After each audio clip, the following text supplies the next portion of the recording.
On the weekend, Ashley wanted to go to the party her classmate was throwing, but her father didn't let her go. So, Ashley asked if she could go visit her grandparents instead. They had recently moved to a nice one-story country house.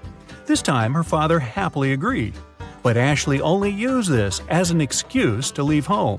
In reality, the girl went to the party. When she came back home after the weekend, her father asked her what she had been doing at her grandparents' place. Ashley said she had been mostly studying upstairs. Her father immediately knew she was lying. But he didn't even call his parents to ask if what Ashley said was true. How did he understand?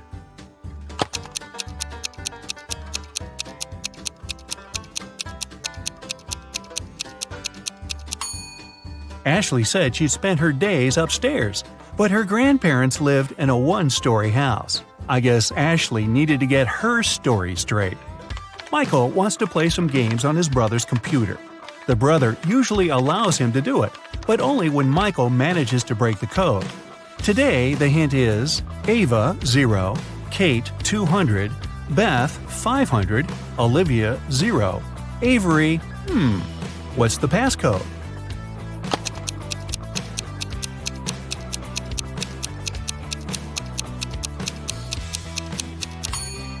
Each consonant in the word gives you 200 points, and each vowel takes away 100 points. In Ava, there's one consonant that gives 200 points, but then each vowel takes away 100, so it results in 0. In Kate, two consonants make it 400 points, and two vowels take away 200, which leaves us with 200 points. Now you get the pattern. So, following this logic, there are two consonants in Avery. That's 400 points. But three vowels take away 300 points altogether. It means the password is 100. Esme got lost in the forest, again. She was wandering around all day long. Finally, at dusk, she saw a spooky house where a witch lived. Esme had nowhere else to go, so she entered the house, petted the witch's cat, and asked for help. The witch had a problem of her own. "If you manage to solve it, I'll let you go. Look, I have 2 apples. I want to cut them so all 3 of us, me, you, and the cat, get the same portion. But my magical knife can only make 1 cut." How can Esme solve this problem?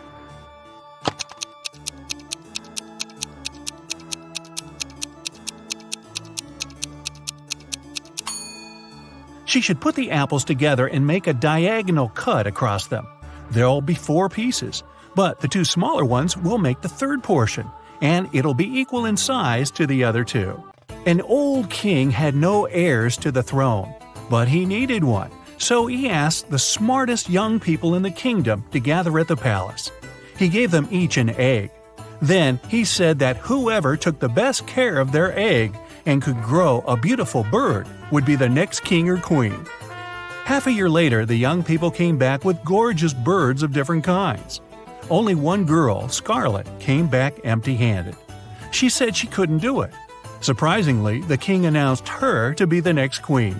Can you explain why?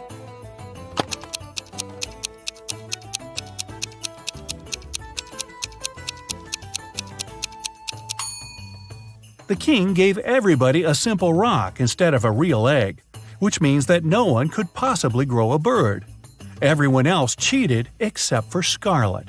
And the king realized she was the only one who would make a good and fair queen. Ariana wanted to have some pocket money, so she started to work at a bookstore. At the end of her first day, she noticed that one book of the collection was missing. There was no record of someone buying it, so it must have been stolen. Ariana was an honest girl. She went to the manager and admitted she hadn't noticed the theft. But the manager just laughed and said that nothing was missing. Take another look at the bookshelf and try to figure out why.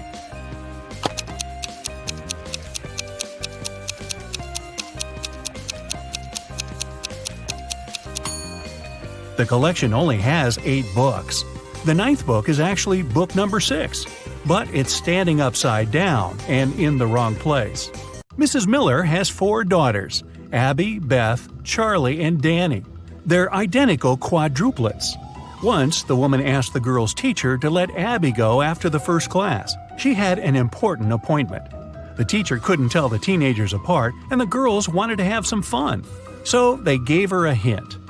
Charlie is somewhere in the middle. Danny is on the left side of Beth and on the right of Abby. Abby is right next to Danny. Can you help the teacher identify all the girls and find out which one is Abby?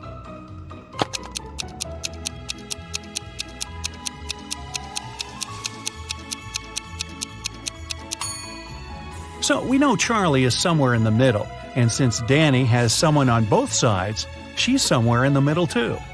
If Charlie is the second, Danny must be the third, and since Danny is on the left side of Beth, Beth must be the fourth, and Abby the first.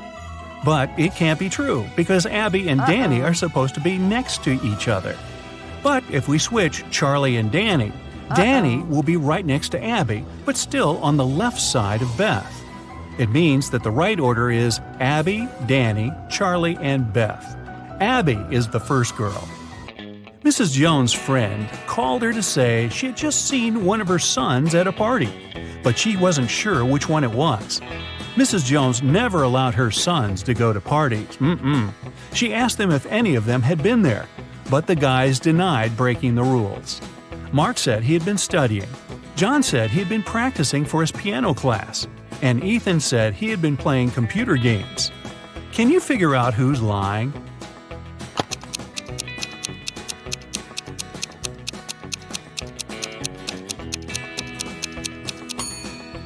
Ethan. Look, he has a lipstick stain on his collar. A company was hiring a new manager. They wanted full commitment, so they didn't want this person to have a family. Ben and Rob came to the interview. Both of them said they weren't fathers and didn't plan to become ones. Rob had a flawless resume, but the company still hired Ben, even though he wasn't as good as Rob. Why?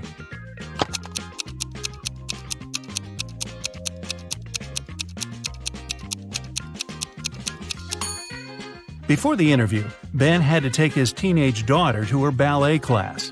After that, he accidentally brought her pink ballet backpack with him. The HR specialist noticed it and realized Ben had a daughter. In June, all students had their final math exam. The professor looked at them and understood that one of them was going to cheat. Who was it, and how did the man figure it out?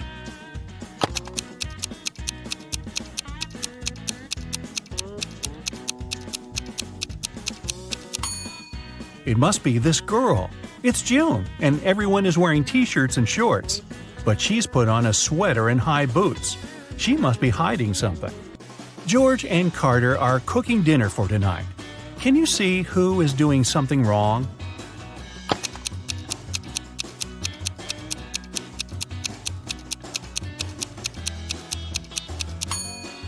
It's Carter.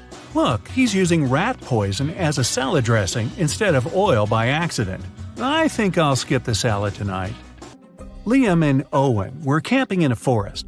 Suddenly, they saw a bear near their tent. Liam decided to run away, and Owen froze and stood still. Who is in danger?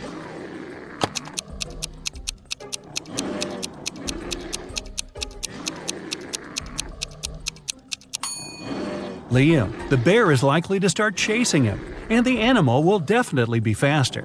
If you ever find yourself in such a situation, it's better to keep your cool. Slowly move backward, keeping eye contact. Michelle and Emma were enjoying their time outside when a storm started. Michelle hid in her car that was in the middle of the beach, and Emma just kept swimming away from the shore. Who is not smart?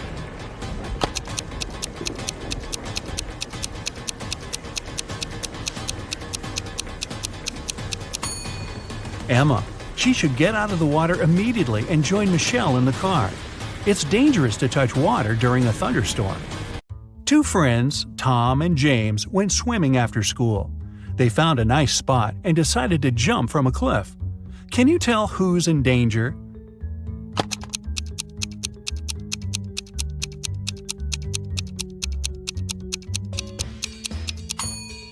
Tom. He should have examined the bottom more thoroughly.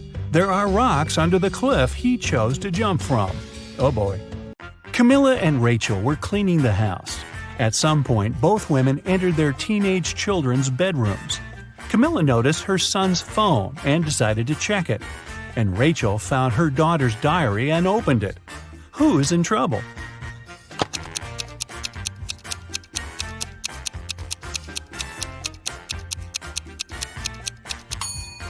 Both mothers aren't doing that great, checking other people's personal things. But Camilla is about to get busted. Her son is about to walk into the room. Elizabeth and Mackenzie are both late for work. They're driving over the speed limit. Who isn't smart?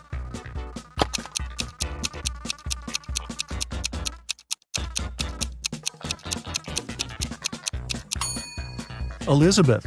Too many random things are lying around in her car. In case of an accident, they may hit her.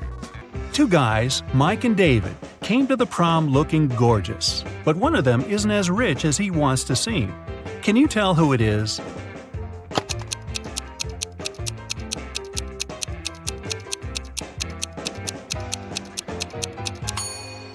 Look at Mike's shoes. They're all dirty. He must have been walking to the prom because he couldn't afford a car. But I'll bet his girlfriend loves him for the great guy he is, not how much money is in his pocket. Megan and Jennifer are the most popular girls at school, but one of them is poorer than the other. Can you tell who it is?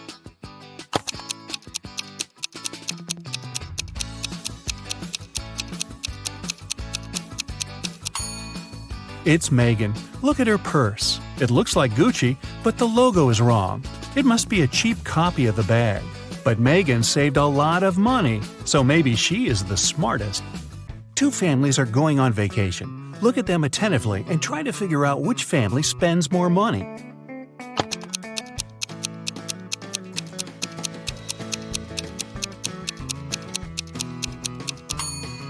The family on the left.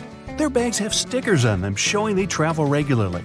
Or maybe the family on the right just prefers collecting fridge mags over stickers. A wealthy man, Mr. Johnson, had a precious vase that he valued more than all other belongings.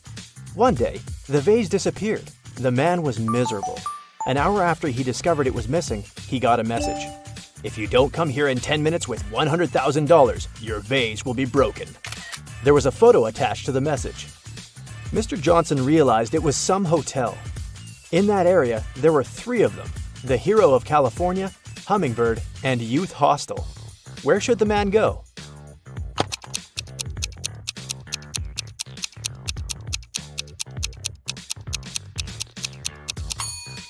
Mr. Johnson should hurry to Hummingbird. It's the only hotel that has the 7th floor.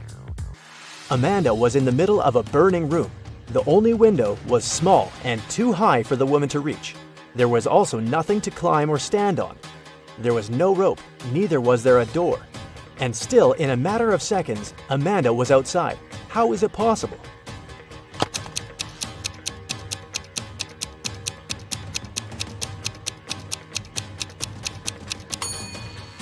There was no door in the room. The woman just ran out through the doorway. A woman is sitting in her cabin in Ohio, but 4 hours later, she gets out of her cabin in Arizona. How did she do it?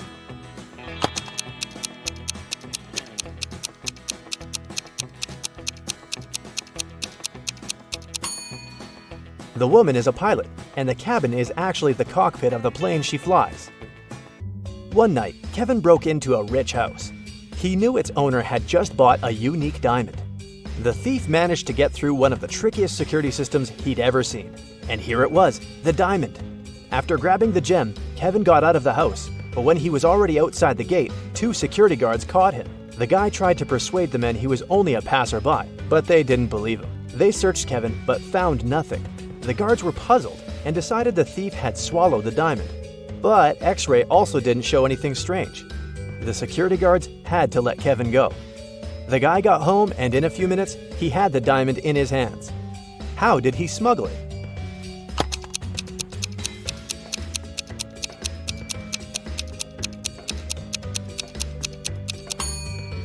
When Kevin broke into the house, he wasn't alone. His parrot was with him. After getting the precious stone, the guy attached it to the parrot's foot, and the bird brought the diamond back home. Paul was a young but very talented chemist. He was going to attend a very important conference where he had to present his latest work. But right before the event, Paul's envious colleague locked the guy in his lab. There was no way he could get out of there on his own. In the middle of the room, there was a test tube with some bright purple liquid inside. There was also a note. This mixture will blow up in 1 minute. You've got only one chance to neutralize it with one of these ingredients. If you add the correct one, the reaction will stop. Here's the clue you'll need to figure out the needed ingredient. H, I, J, K, L, M, N, O. And don't hope your chemical knowledge will help here. Luckily, Paul was very smart and managed to find the right ingredient before the time ran out. Which one was it?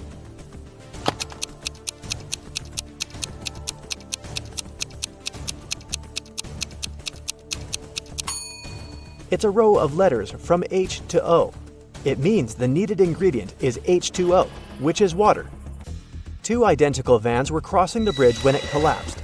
The car fell into the water and started to sink. Luckily, the drivers were unharmed. But they had to find the way to the surface really fast because the vans started to fill with water. One of the men began to push the driver's door, and the other was trying to open the side door. Who has the higher chances of survival?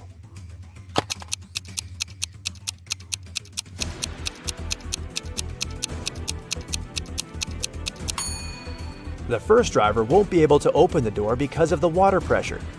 But the side door in the second car is a sliding one. With some effort, the second driver will be able to open it and escape. One person can dig a hole within 1 day. Then, how long will it take two people to dig half a hole?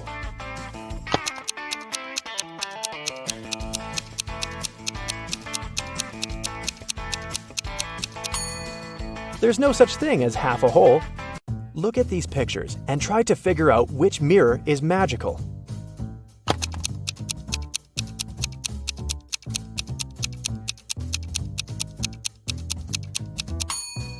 It's the one on the right. It shows the man wearing a mustache, but in real life, his face is clean-shaven. Betty was having lunch in her favorite cafe when several police officers came in. They were looking for a criminal who had escaped from the police station the day before. Betty started to look around, examining the visitors. She spotted the criminal even faster than the officers did. Who was it?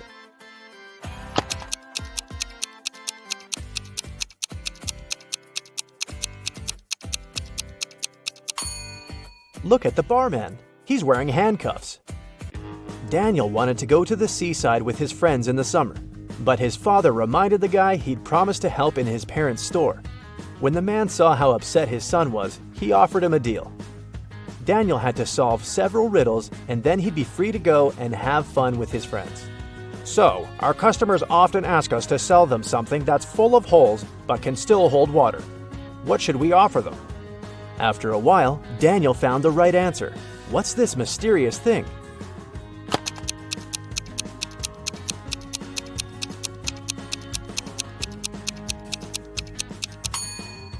It's a sponge.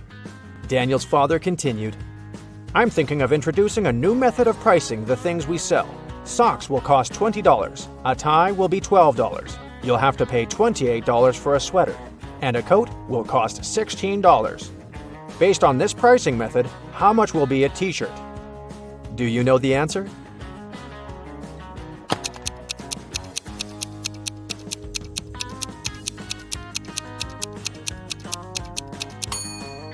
Daniel was confused at first, but then he realized the correct answer was $24. His father was going to charge $4 for each letter needed to spell the item of clothing. You're doing really well, Daniel's father told the guy. That's why I'll give you just one more riddle. If you crack it, you can have some rest in the summer. 81 times 9 equals 801. This equation isn't correct. What can you do to make it true? This riddle took Daniel quite a while. And how fast can you solve it?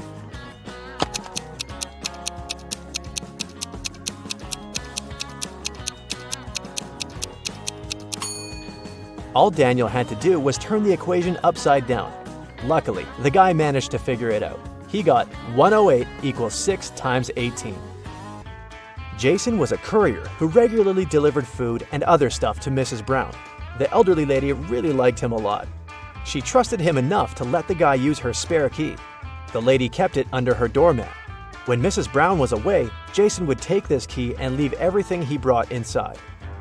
One day, the guy came to the woman's house and found out the key wasn't in its usual place.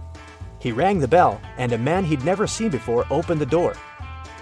"I'm an electrician," he said. "I was fixing some lighting problems in the living room, and the elderly lady is resting now." Jason immediately called the police. Why?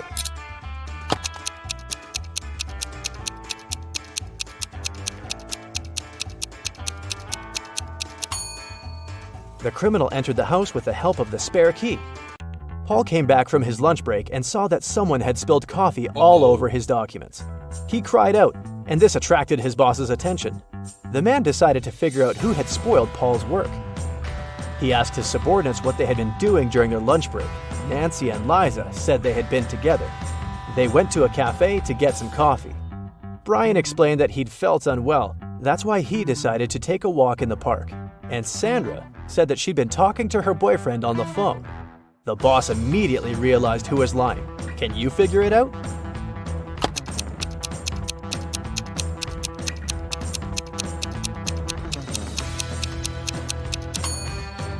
It was Sandra. There's a sign on the wall that prohibits the employees to use their phones in the office. It means the girl couldn't be speaking with her boyfriend. A wealthy businessman disappeared right from his home one afternoon. His wife called the police. The detective arrived and questioned everyone who was in the house at that time. The cook said that she'd been preparing dinner and hadn't left the kitchen.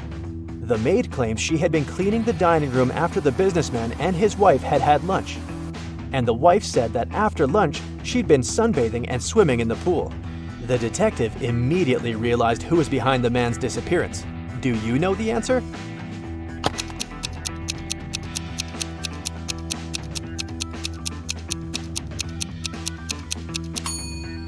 It was the wife. Look outside. It's late fall and there's no water in the swimming pool. Jeffrey was on a plane, ready to have his first parachute jump, when he started to panic. Without putting on his parachute, the guy jumped out of the plane, and still, he remained absolutely unharmed. How is it possible?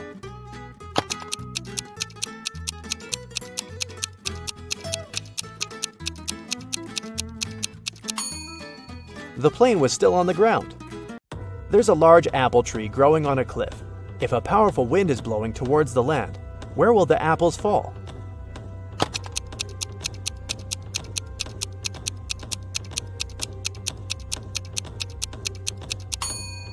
In any case, they will fall down.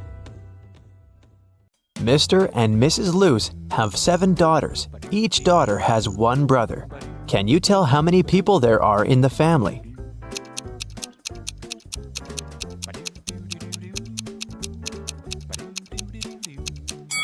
The correct answer is 10. Mr. Luce, Mrs. Luce, 7 daughters, and 1 brother. Dr. Luce is a world-famous chemist. Wow. He has just arrived in London to attend an international science seminar. The next morning, the lab cleaner found Dr. Luce unconscious on the floor. One of the 6 lab assistants poisoned the chemist. The names of the 6 assistants are Austin, William, Oscar, Leo, DJ, and Robert. To solve this case, lab managers called the local detective, Mr. Smith. Dr. Luce left this mysterious note on the table. Here's what he wrote: 76, 20, 44, 79, 16, 22, 7. After reading the note, Mr. Smith asked the police to arrest 2 criminals. Who are the criminals?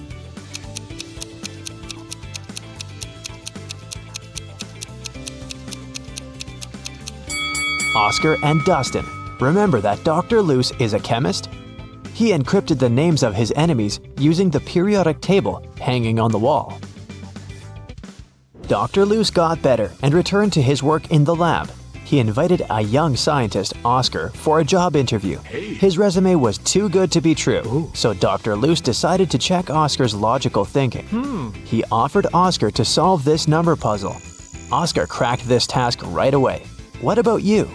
Here's a little hint. You should read this puzzle from left to right and from top to bottom. Question 1. What are the next 2 rows of numbers? And question 2. Why?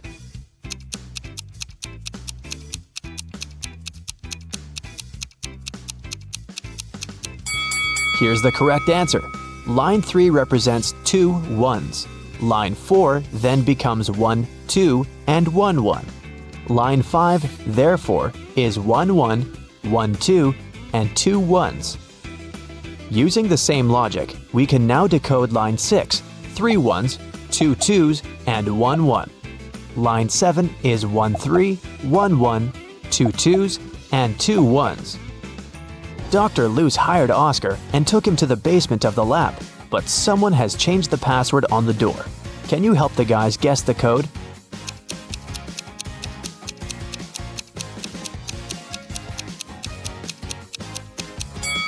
This rebus is a hint. The correct password is summary.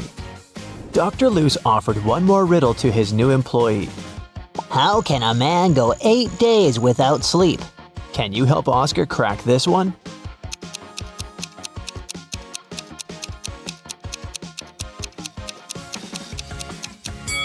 The correct answer is easily, because people sleep at night. In the basement, Dr. Luce found out that someone had stolen his latest innovation, a superhero costume. Oh no! He had questioned 3 suspects. Jack, the cleaner, said, I've been cleaning the floor in the hallway all morning. I haven't entered your office yet. Peter, the lab assistant, said, I was working on my own project, and besides, I don't have a key to your private office. And Dr. Luce's wife, Helen, said, You never tell me anything about your work. How would I know what to steal? Dr. Luce took fingerprints from the closet where the costume was. But he found only his own fingerprints. Who stole the costume?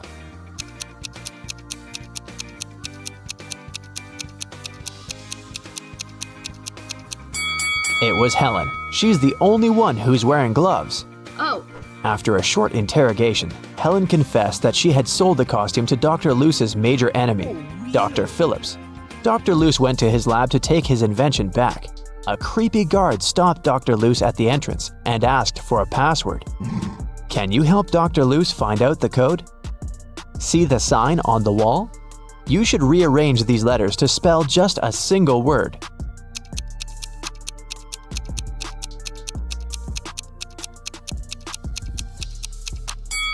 So, the correct password is a single word. Dr. Luce entered the building and found himself in a strange place guarded by 2 people. One of the guards always says the truth, while the other one always lies. Dr. Luce doesn't know who is who. He can only ask one question to escape. What should he ask?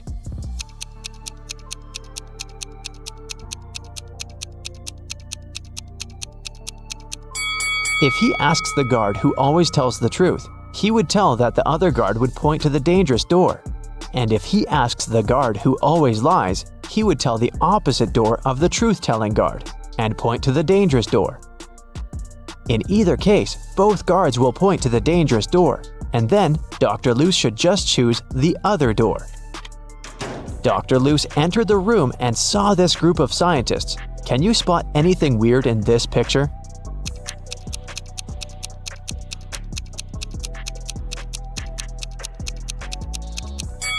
The scientists are holding 4 slices of pizza in their hands, but only 3 pieces are missing from the pizza box.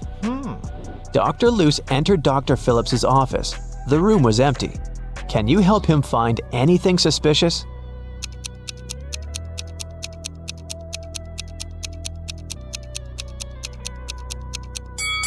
Someone is hiding in the ceiling vent.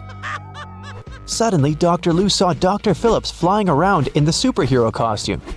He grabbed Dr. Luce, took him to the top of a mountain, and left him there alone.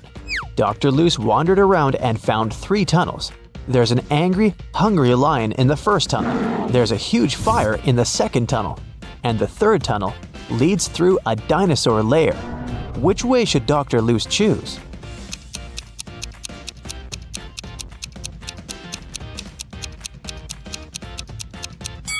The third one. Dinosaurs became extinct millions of years ago. Dr. Luce came to a village and asked the local farmer, Rick, for a glass of water. Rick told him that he'd been struggling to divide his entire land between his 2 sons. Both of the sons have been very good to him. And now, Rick's only wish is to treat his sons fairly and divide his land equally between them. But the problem is that the land has a weird shape, and thus there's no way to split it into two equal halves. Dr. Lou said, I have an idea. It can guarantee that the land will be divided in a manner that will satisfy both sons. Can you guess what's on his mind?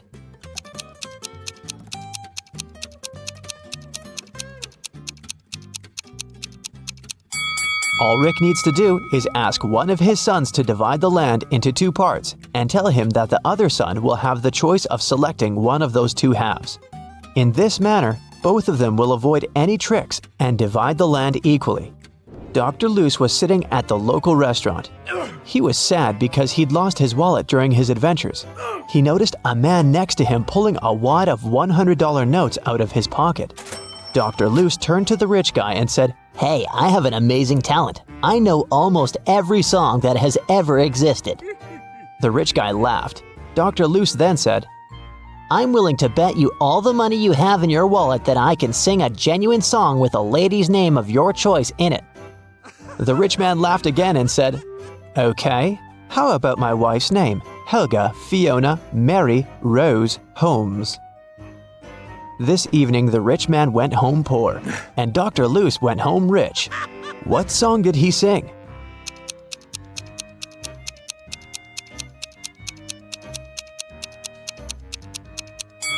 The Happy Birthday Song.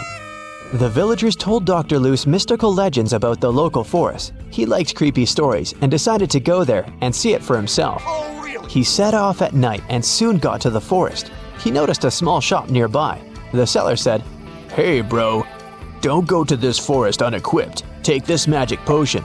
It will make any creepy monster fall asleep for 10 hours. Dr. Luce took one bottle and continued the journey. He wandered there for several hours, but he didn't see anything mysterious. Dr. Luce was about to leave right before dawn. Someone appeared in front of him. A pair of vampires that feed on humans and a siren who hunts people using her singing. So there are 3 enemies, but Dr. Luce has only one potion. What should he do?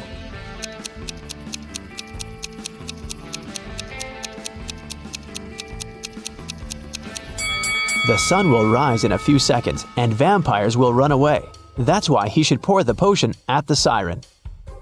Dr. Luce found an abandoned castle. As soon as he entered, someone locked the door. Dr. Luce found 3 ways out, but all of them were dangerous. The first path was full of hungry wolves. It was impossible to get through. The second passage was guarded by 5 vacuum cleaner robots that were reprogrammed to hunt down humans.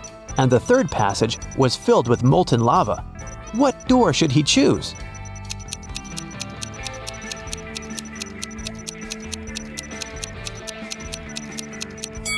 The second one. The vacuum cleaners might go after him, but they're pretty harmless. Finally, Dr. Luce returned to his hometown. He's also a college teacher. Unfortunately, he didn't have enough time to prepare for the upcoming class. Therefore, he offered the students this tricky lesson. There was no homework, assignments, or tests, but there was a final test that would have only one question on it. When everyone received the test, it was a blank sheet of paper with a question on it. What is risk? Most students managed to give their answers, but only one student deserved the highest grade. Yes! That's weird because he only wrote down one word.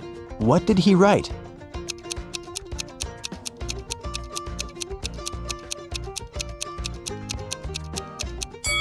His reply was this. Dr. Luce went on a business trip to Vienna.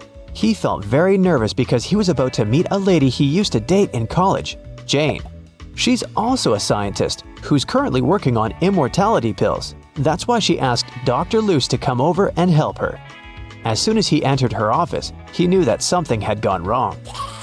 3 zombies were standing in the room. Can you tell which one is his ex-girlfriend?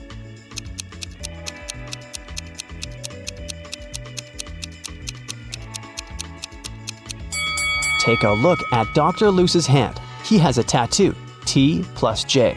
So his girlfriend is the second zombie because she has a tag on her foot that says Jane.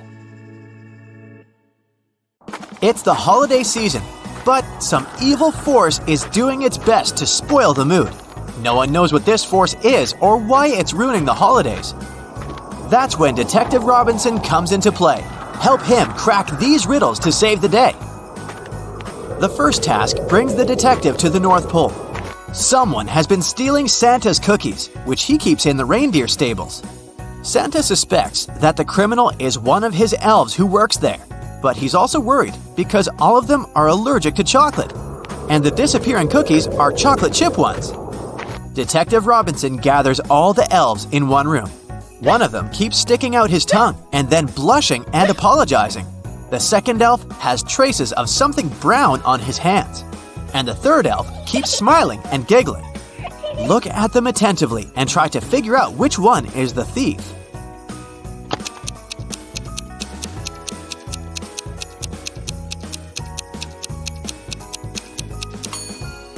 The guy with the brownish spots on his fingers works in the stables, so no wonder his hands are dirty.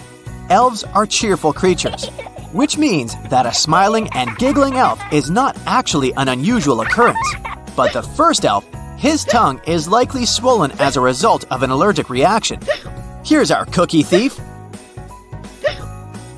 3 teenagers sneak into Santa's home.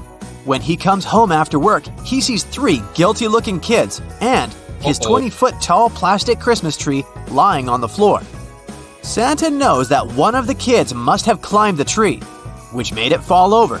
He calls our detective. Chris immediately arrives.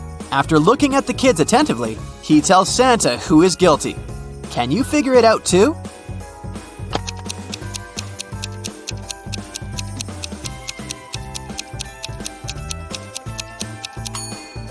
This guy with green hair looks as if he has some Christmas tree needles in his hair. But don't forget that the tree is plastic and can't lose any needles. The guy on the left has a star on his sweater that looks like the one at the top of the tree. But look, it's embroidered. Now, look at this girl with a pretty sparkly scarf. It looks suspiciously similar to tinsel decorating the Christmas tree. That's because it is tinsel. Busted! While the detective and Santa are away, solving the mystery of the overturned Christmas tree, someone steals all the presents from Santa's warehouse. After investigating the case, Detective Robinson has 3 suspects. All of them are elves. Each of the elves claims he was at home when the crime happened. The road is impossible to navigate on foot since it's been snowing for the last several hours.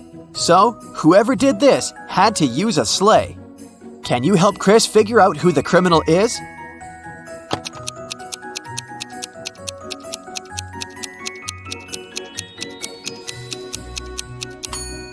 This elf looks pretty angry, but it might be because his sleigh is broken. It means he couldn't have left his home. The sleigh of the elf on the right is covered with a thick layer of snow. It's unlikely that he used it recently. But look at the sleigh of the elf in the middle. There's snow under it. It means that the sleigh was parked near the house after the snow had already started falling. The elf wasn't at home, so why is he lying? One of Santa's elves put the key to the warehouse where Santa keeps presents into an empty bottle and plugged it with a cork. Detective Robinson needs to remove the key without breaking the bottle or pulling out the cork. How can he do it?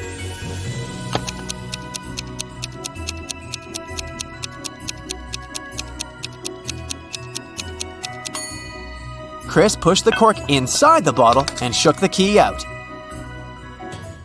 Detective Robinson's next task is unusual to say the least. He needs to go to a haunted gingerbread mansion and face one of 3 horrifying monsters. They've taken up residence in the tasty but currently unapproachable house. Chris's potential opponents are 1. A 7-foot-tall reanimated Christmas turkey. It's threatening the detective with knives and looks extremely unfriendly. 2. A scorching hot eggnog monster that looks like a moving pile of slime. 3. Or a menacing-looking 8-foot-tall candy cane creature with long, sharp limbs? Help the detective make the right choice.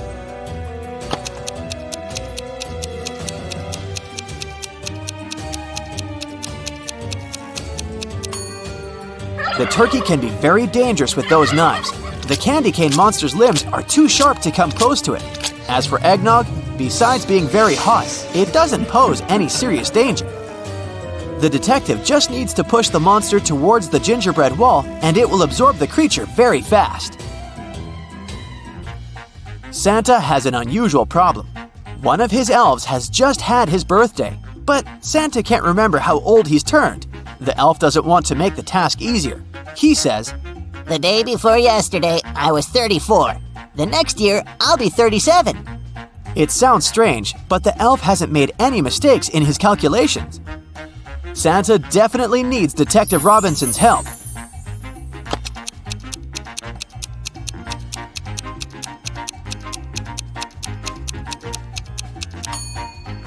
The elf's birthday is on December 31st, and he's talking about it with Santa on January 1st. The day before his birthday, he was 34.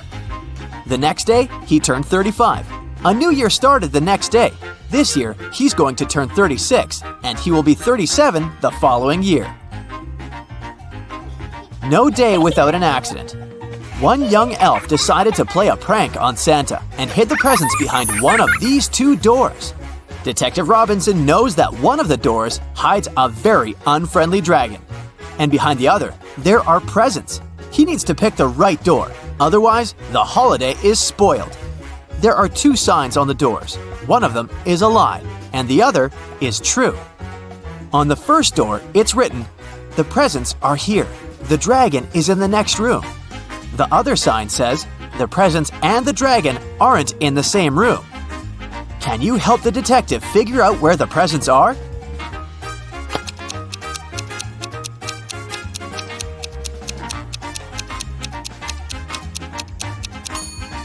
The presents are in the second room. The second statement is true, which means that the first one is false.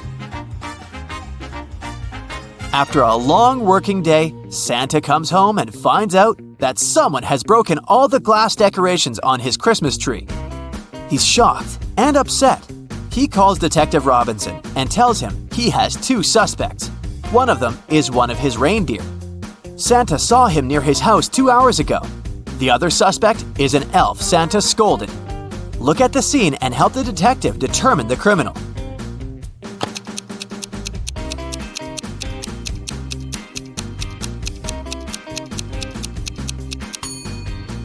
Look at the footprints the criminal left on the floor. They're too big and don't belong either to the deer or the elf. They actually look like they belong to Santa himself. But why would he need to frame his workers? This case makes Detective Robinson very suspicious. He starts observing Santa. Soon, Santa invites him for dinner and offers him 3 dishes to choose from. Since Chris is already wary of Santa, he examines the dishes very attentively. Look at them and say which dish is safe to eat.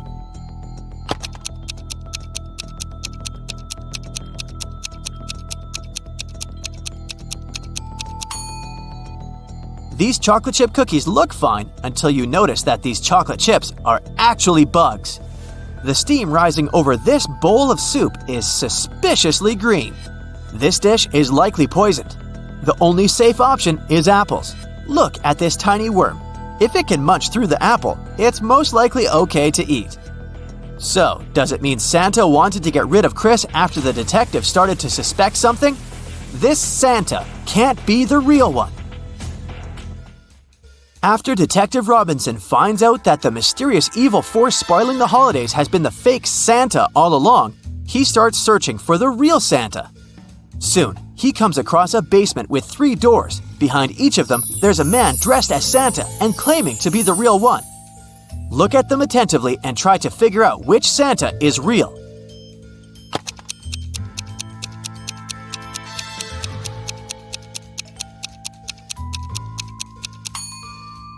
It's Santa on the left! Hopefully you paid attention to the photo on the wall. It depicts Santa with his reindeer. If we compare the photo with all Santas, only the one on the left is absolutely the same. Mrs. Collins went on a business trip and her daughter Ella stayed in the house alone. Of course, the girl wanted to invite some friends over. Her mother knew it was inevitable, so she permitted Ella to invite no more than 2 friends. Mrs. Collins also asked a neighbor to keep an eye on her daughter. Here's what the neighbor saw when she approached the house. Is Ella following her mother's instructions?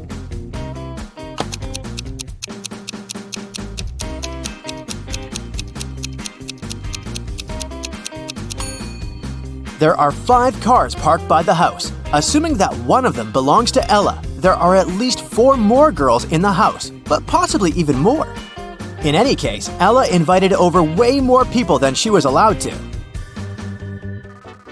Jason received a letter from a girl wanting to ask him out. Unfortunately, the letter wasn't signed, so he didn't know who the girl was. He only knew that it must be someone from his class. Take a look around. Which girl sent him the note?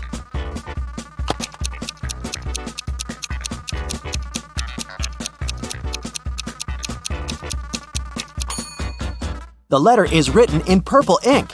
Look, that girl over there has a purple pen, so she must be the secret admirer. Detective Callum got a call from a local store selling branded shoes. A pair of their expensive high-heeled shoes appeared to have been stolen. Unfortunately, the cameras didn't work that day and the footage wasn't available. But there was a camera at the entrance taking photos of people walking in and walking out of the store. Who is the robber?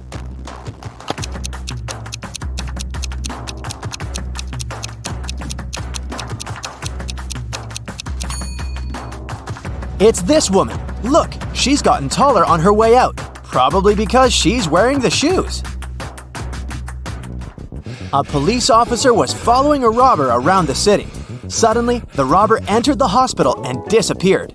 When the police officer entered the building, there were 3 workers. One of them must be a robber who was pretending to be a patient. Can you identify this person?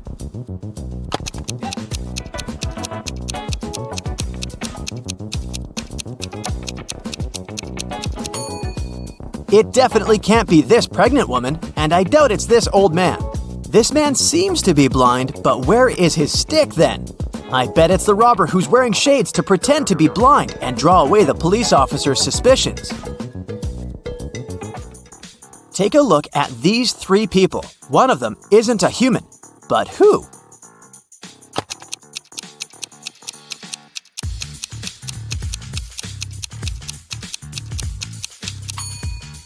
It's this woman. Look, the hand behind her head is green.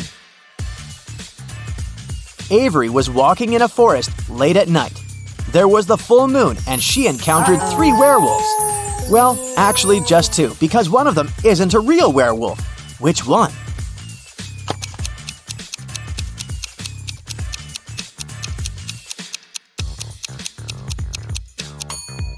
It's this one right here. Look, there's a zipper, so he's obviously wearing a costume. Okay, now take a look at this photo of people in a restaurant. One of them is a vampire hunter in disguise. If you were a vampire, who would you avoid at all costs?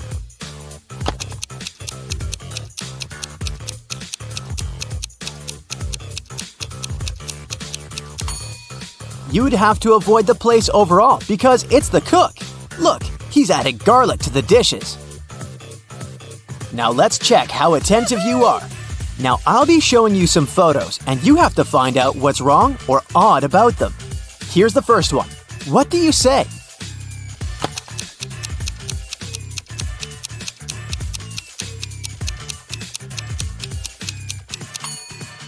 Look, the ghost is plugged into a socket. Here's another one, again with a ghost. Are you attentive enough to notice what's wrong with this one?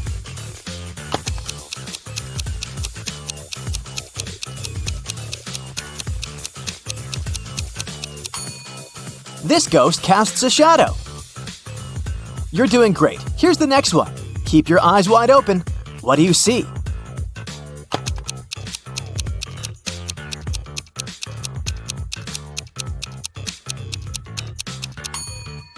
This vampire is tanned. Those guys never see sunlight, so they're very pale. Okay, the next one is just as tricky. We're in a house of a vampire. Can you notice what's wrong here?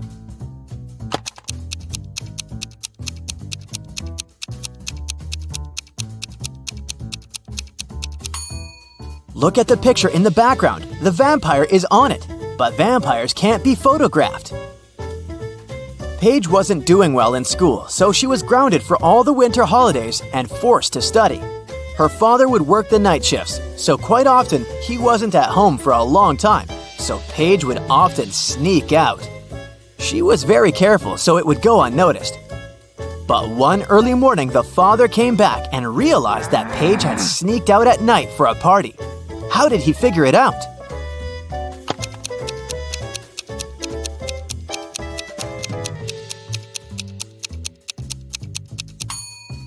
Look, Paige's car is the only one in the neighborhood that's not snow-covered. It means that she's recently used it. Mrs. Jones grounded her teenagers for throwing a party in the house the previous weekend. They weren't allowed to go out for 2 weeks and were under strong supervision. On Saturday, Mrs. Jones left for an hour to go grocery shopping. When she returned, she figured out that someone had sneaked out for that hour. Evie said, "I was watching Netflix." Dale said, "I was texting with a friend." Kaya said, "I just finished taking a shower." Who sneaked out?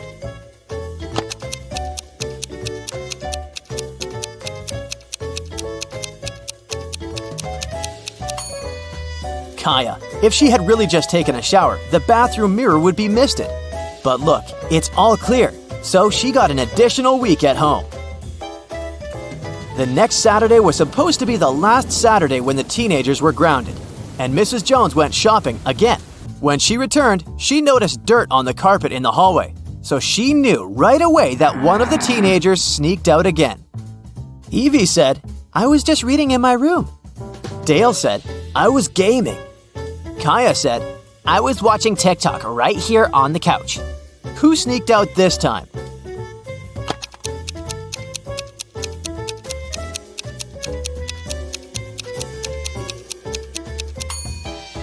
This time, it must have been Dale.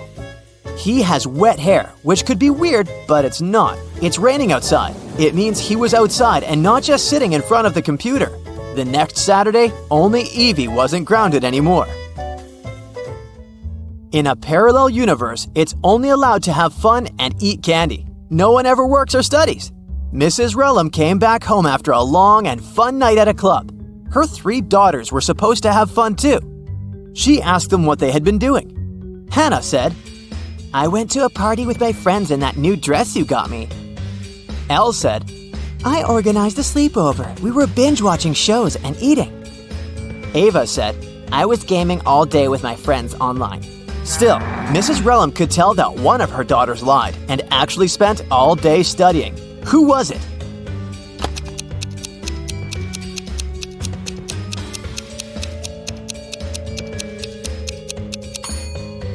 It was Hannah. Look, her dress is perfectly clean and still has a price tag on it. It doesn't seem like she wore it. As you remember, Elle had a sleepover with her friends, so her room is a complete mess right now. Now, she's going to a beach with her friends. She needs her sunglasses, sunscreen, and her swimsuit. Can you help her find them in the room?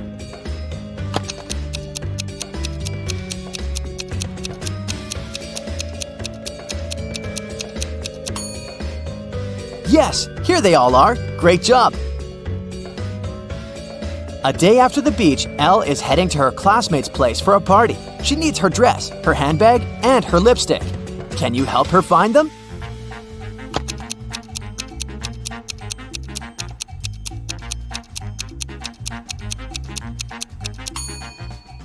The dress, the handbag, and the lipstick. Did you find them all? Hannah was getting ready to meet her best friend for a picnic and didn't find some of her stuff. She remembered that she had lent her shoes, her hairdryer, and her backpack to her sister, Ava. Ava's room was no less of a mess than Elle's. Can you help Hannah find her stuff there?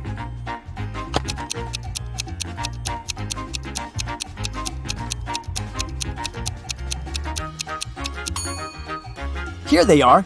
Did you find everything she needed? Ava is getting ready for her volleyball practice. She needs her volleyball, her sneakers, and her hoodie. Where are they?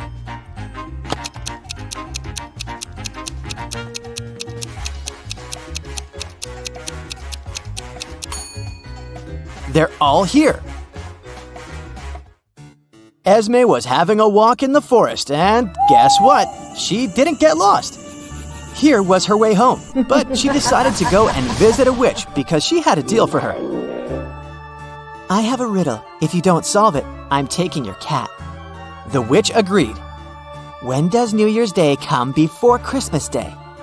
The witch kept the cat. What was her response?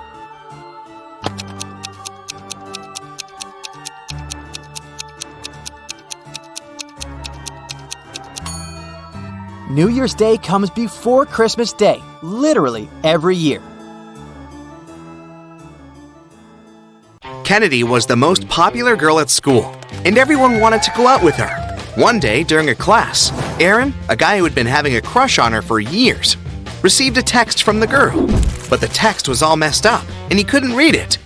He sent a question mark, but Kennedy only replied with a "figure it out." Can you help Aaron read the text?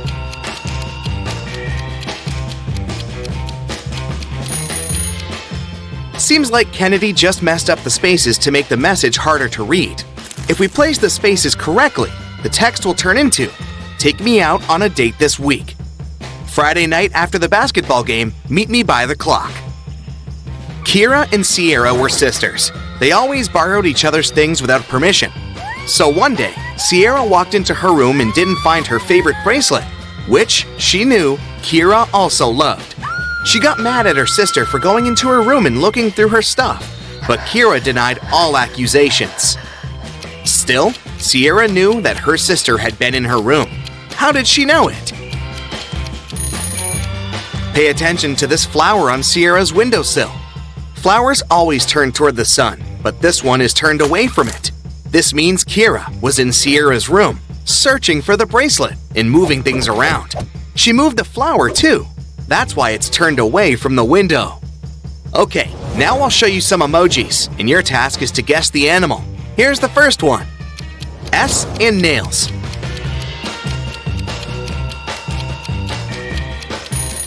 It's a snail, of course. What about this one? Do you have any ideas? B and ear. Sounds almost like a bear to me. Great job!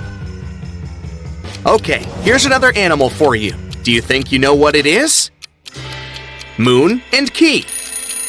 Not sure about you, but I think it's a monkey. We're moving on, and here's the next animal for you. What's your call? Tie and gear. That's a tiger. Did you get it? This one is way too easy. Just hit it. Gold and fish.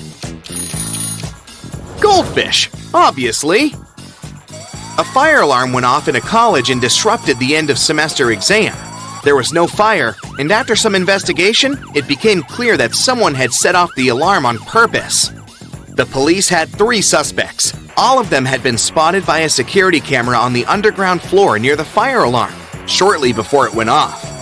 Karis said she was a new student and had been looking for a bathroom. Carter said he'd been on the way to a lab that was on the underground floor. Olivia said she'd been exploring the building while waiting for her friend to be done with the exam. Who is guilty?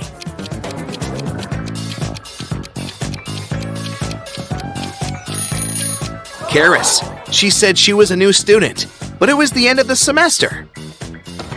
Claudius was one of the Roman emperors. He was born in 10 BCE and became the emperor of the Roman Empire in 41 CE. How old did he turn the year he became the emperor? If you said 51, you might need to think a bit more. There's no year 0. After 1 BCE, when Claudius turned 9 years old, there was 1 CE. When he turned 10 years old, so in 41 CE, he turned 50. Someone in a little town kept stealing garden statues. Every time someone's statue was gone, they would get a text message from an anonymous number with 2 emojis. The police had been investigating the case, and finally, the geolocation led them to 3 suspects: Mr. Davidson, Mrs. Jensen, and Mr. Bowman.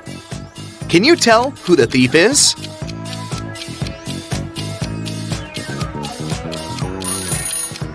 The emojis are a clue. They don't seem to make any sense, but they actually do. It's a bow and a man, which together make Bowman. And Mr. Bowman is one of the suspects. He must be the criminal. Since we've started talking about emojis again, here's another task for you.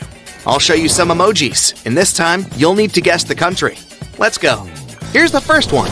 What's your call?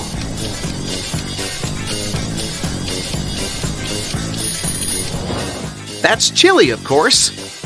What about this one? Do you have any ideas? It's pretty straightforward. This is ice, and this is land. So, Iceland. Another emoji riddle for you. What is it? Another something land. That's a tie.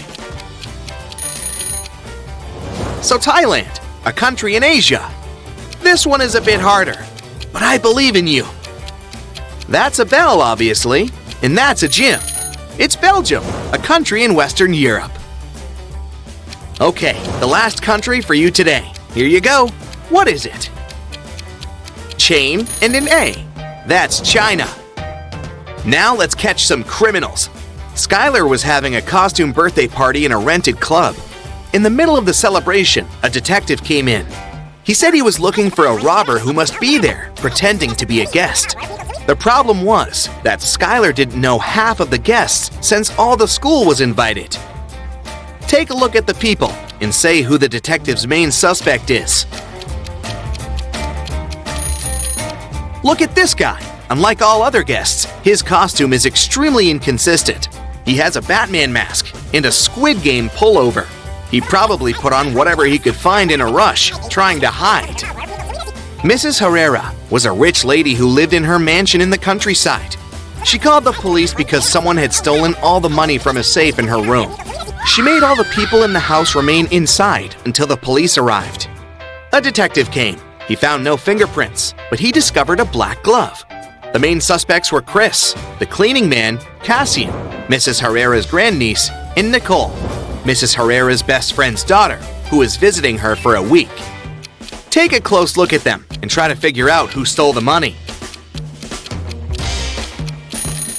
The glove can't belong to Chris. There were no fingerprints, so whoever the thief was, they were wearing gloves. And this one is too small for Chris. Nicole is wearing way too many massive rings, and the gloves wouldn't fit her as well. So it seems like Cassian took the money. A criminal escaped from prison, and the local police were looking for him. They checked his house, his parents' house, and other places, but there was no trace of him. Then they came to an old lake house the criminal's family used to spend summers in. Now it was abandoned. When they came in, the detective knew immediately that someone was living there. How did he know? The house is all dusty, but some surfaces like this part of the floor and that side of the table aren't dirty like everything else. That's because someone has been using them. Tessa called the police because she had found her friend Evie unconscious. Right by her side, there was a glass with poison, which she had most likely drank, but it was still up for investigation. We are roommates. I walked into her room to get $20 from her and saw her like this. I didn't touch anything and called you immediately. The police officers asked Tessa to leave, examined Evie, and called the ambulance.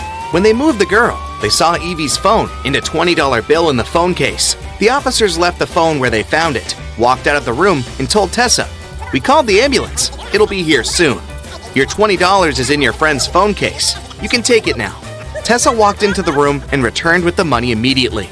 The police arrested her. Why?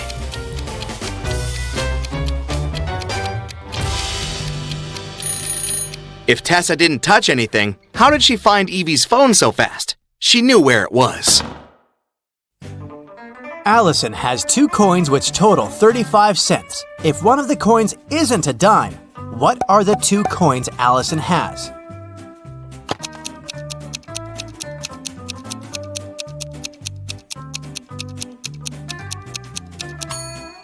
Well, one is not a dime, but the other one is a dime. So Allison has a quarter and a dime. Let's start with a couple of simple teasers to warm up your brain for today's challenge. The day before yesterday was the 17th. What is the day after tomorrow?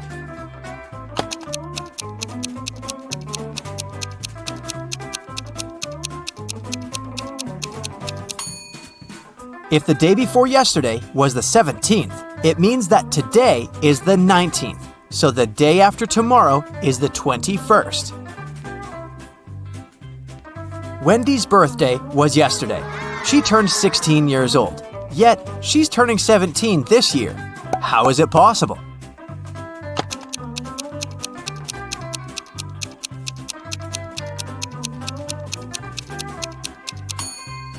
Wendy's birthday must be December 31st, and today must be January 1st, already the new year. A family is on vacation, carelessly chilling at the beach all day long. They were drinking their iced cocktails when suddenly, the youngest daughter, Odette, asked, "What day of the week is today?" No one knew. The father said, "I only know what tomorrow is, neither Thursday nor Friday." The mother said, "And I'm sure that yesterday wasn't Saturday or Sunday." And Adele, an older sister, said, "Today is definitely not Friday, not a Monday, and not a Tuesday." What day is today?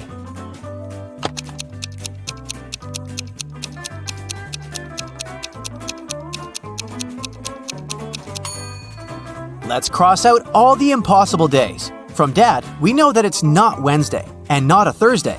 From Mom, we know that Sunday and Monday are also out. Adele said no to Tuesday and Friday, so it's a Saturday. Avery walked into a room and there were several doors there. On the first door, there was a sign saying, Lion's Den. On the second door, there was a sign saying, Mountaintop. On the third door, there was a sign with just a question mark. Still, Avery knew exactly where the third door was leading. Do you?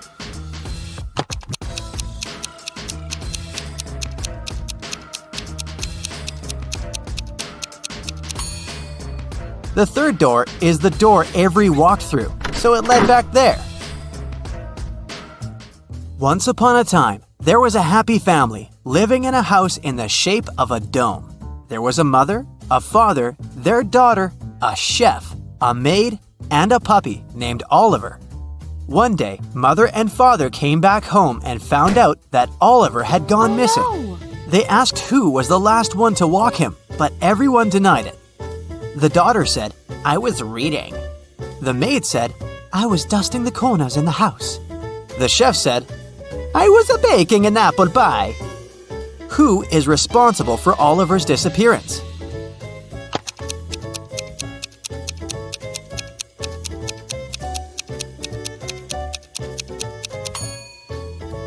The maid. There's no corners in a dome-shaped house. Mrs. Lawrence has 3 daughters, Ava, Bethany, and Chloe. She's about to have another girl. What do you think she'll name her? Riley, Daphne, or Ava?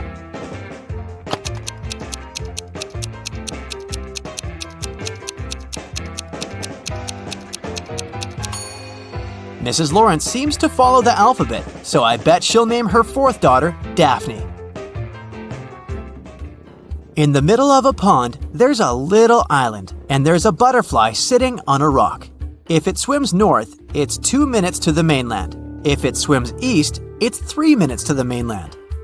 If it swims south, it's 1 minute to the mainland. If it swims west, it's 5 minutes to the mainland.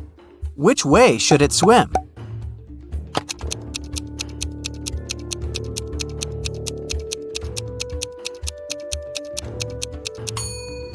It shouldn't swim either way. Butterflies fly. Once upon a time, an evil witch kidnapped 3 women and turned them into rose bushes. One of the women begged the witch to see her husband before she left him forever. The witch agreed. She took the woman home for the night and returned her to her rosebush state the next morning. The woman had warned her husband, and the husband was following them to rescue his wife. Look at these 3 identical rose bushes. Which one is his wife?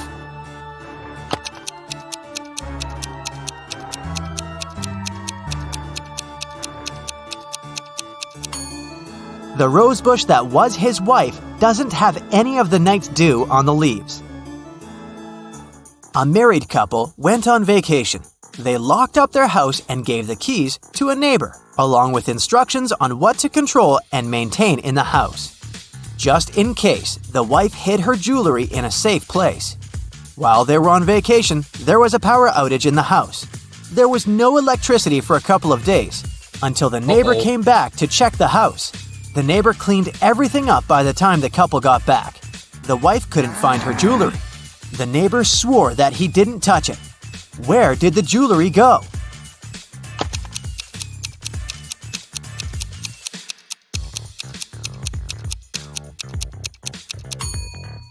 The wife hid them in a freezer. After the power outage, everything melted and the neighbor threw out all the food and jewelry as well by mistake.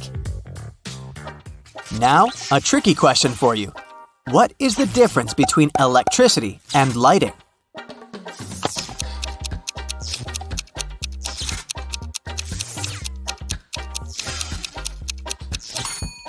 You have to pay for electricity. Anna is bilingual. She speaks English and German. She had 4 exams to write: English, math, history, and geography. She wasn't prepared for them well, so she wrote all of them in German. All teachers returned her tests because they couldn't understand anything and suggested she write the test on a different day, in English.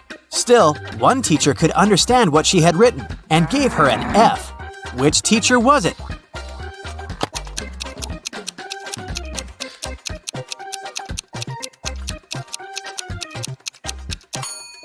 It's the math teacher. Mathematics is all numbers, and they're the same in most languages, so the teacher could understand everything and check the exam. It's an early Monday morning. William and Daniel are both driving to work. Who is not being smart?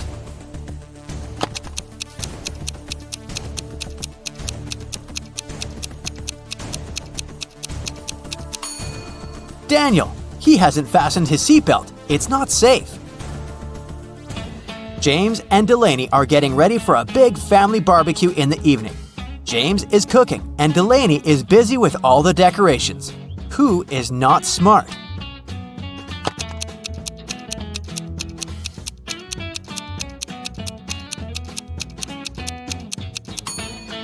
James. He's cooking in the direct sun and there's milk standing right there. It'll go bad very fast. Riley and Tessa are doing house chores. Riley is vacuum cleaning the house and Tessa is outside shoveling the snow. Which one of them is in danger?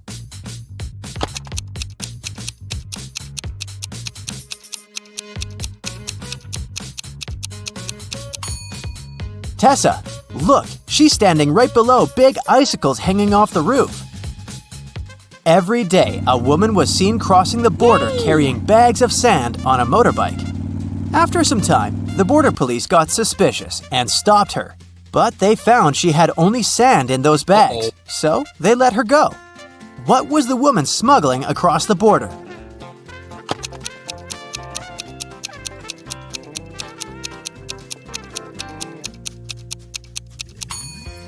The answer is right in front of their nose. She's been smuggling motorbikes. Jonas lives on a farm. He just bought 7 horses. He's riding one of the horses, leading the rest to his farm. On the way, he's counting the horses he has, but he can only see 6. Problem, he paid for 7. He takes off, walks away, and counts the horses again. 7. Everything is correct. He hops up on a horse and keeps riding home. Midway, he's counting the horses again. 6. What do you think is his problem?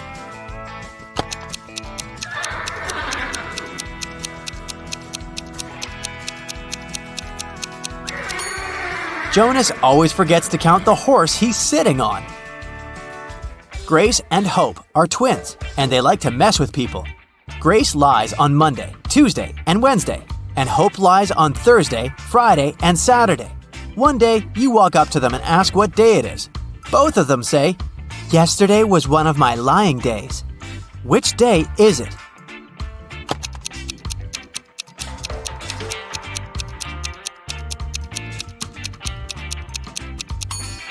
It can't be a Sunday, because they both say the truth one Sunday, and someone is obviously lying now. So one of them is lying, and one of them is telling the truth. So it's either the first day Grace lies, or the first day Hope lies. So it's either Monday or Thursday. It can't be Monday because in this case, both would lie saying yesterday was a lying day. So it's Thursday. Grace is telling the truth and Hope is lying. Ben has an equal number of sisters and brothers, but each sister has twice more brothers as sisters. How many brothers and sisters are there in the family?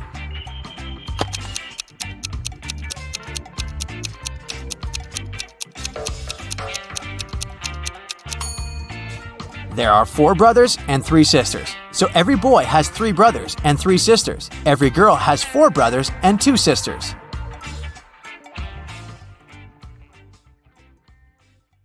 Mr. Morrison was the owner of a small company. Only 4 people worked there. One day, he came to the office and didn't find his favorite slippers. He always put them on while working. The man searched everywhere and finally spotted them on the roof of the building. Mr. Morrison was furious. He entered the office and started to question his employees. Daniel said, "I don't even know where you keep your slippers." Andrew said, "I'm terrified of heights. I have never climbed up there." Sandra said, "I'm wearing high heels today. I can hardly walk in them." Emily said, "I respect you too much to do it to you." One of the employees is lying. Who is it?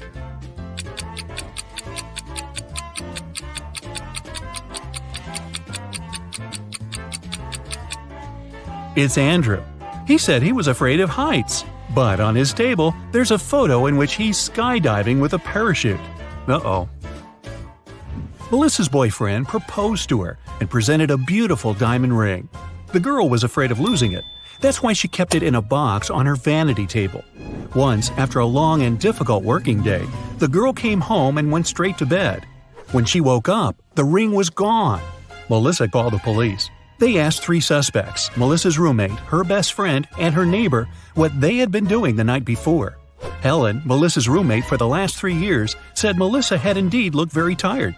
She took the tea Helen made for her and went to her room at 10 p.m. Helen went to bed shortly after. Eric, Melissa's best friend, said he had come to visit Melissa at about 11:30 p.m. The girl was already sleeping, but he saw a jewelry box lying open on the table. It was empty. Eric was surprised and left immediately after that. Brenda, the neighbor, said she wanted to borrow a book from Melissa, but when she called her, the girl didn't answer. So Brenda decided not to bother her so late at night. The police soon realized one of these people was lying. Who was it?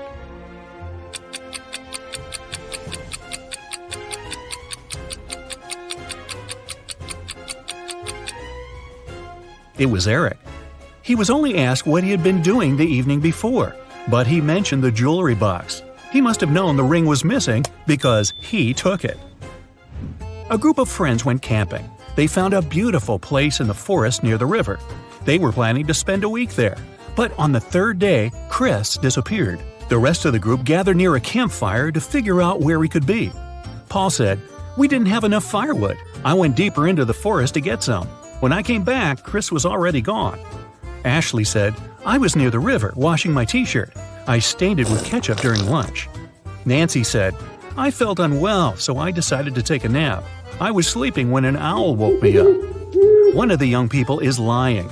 Do you know who it is?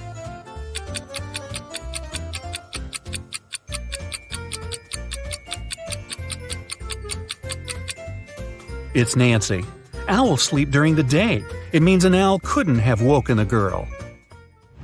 Someone started a gas leak in Mark's apartment. Luckily, the man noticed it. He called the police. After searching the place, they found a watch. Mark claimed it wasn't his.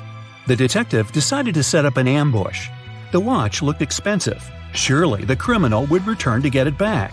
At around midnight, they heard the key turn in the door lock. In a while, a man came in. He was holding a lit candle in his hands. At first, the detective wanted to arrest the man, but after a while, he realized it wasn't the person they had been waiting for. How did he figure it out?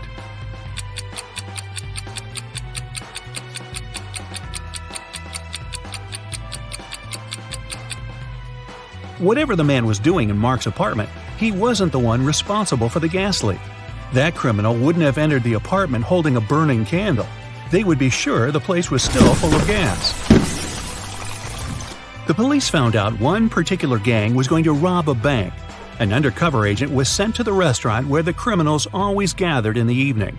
His task was to attach a tiny GPS tracker to one of the gang members.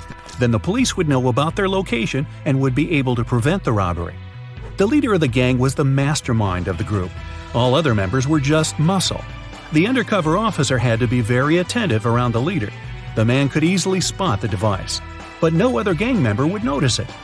Where should the agent place the tracker?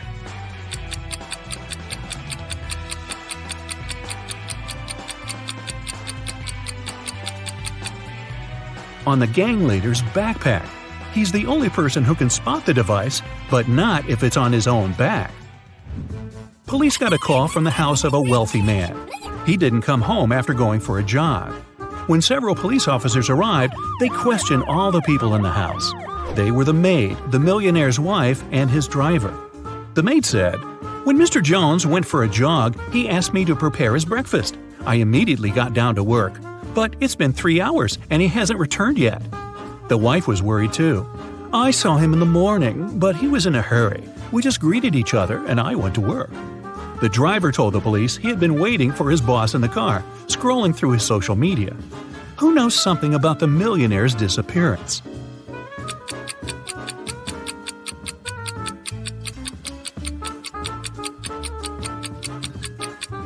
The maid is lying. If she had cut the apples for breakfast 3 hours ago, they would have already turned brown by now. Shirley got a new job as a sales assistant. She was extremely happy to receive her first salary. She went out for a walk in the park and decided to treat herself to some ice cream. She pulled out cash, but a powerful gust of wind has blown the money out of her hands. The girl managed to pick it up, but then she realized one $10 bill was missing. Shirley looked around. One of these people must have taken the bill. Can you figure out who it was?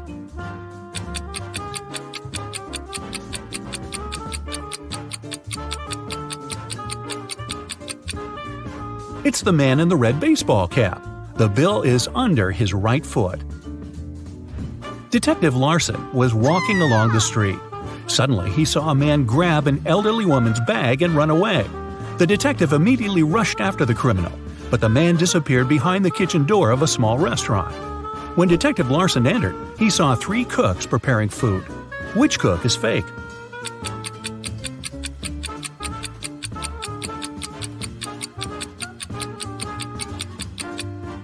It's the man holding the salad bowl. He's the only one not wearing gloves. People began to disappear in a large town. 1 month after it started, the police came across an abandoned house. In its basement, they found 2 men. Each of them claimed that he had been locked up there and that the other man was the one to keep him in the basement. But it was clear that only one of them was telling the truth. Look at these men attentively and say who's the liar.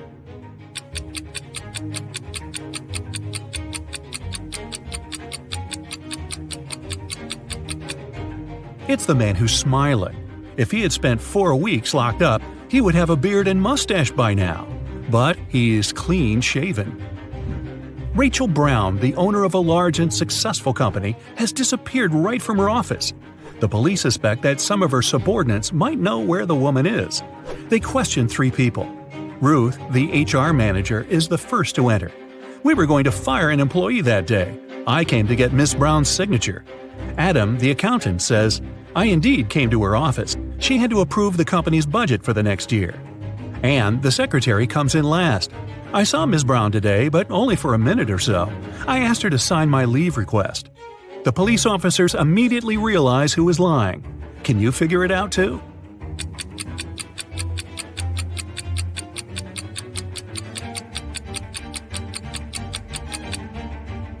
Anne is lying. The signature on her documents is different from the others. Plus, she is the person Ruth was going to fire that day. Martin bought a car in September, and now, just a month later, it's stolen. The police have 4 suspects, and all of them are Martin's friends. The crime happened at 10 p.m. on Wednesday. At that time, Alan was playing badminton in the park. Natalie was driving home from work. Roy was walking with his dog, and Rose was doing some grocery shopping. Who took Martin's car?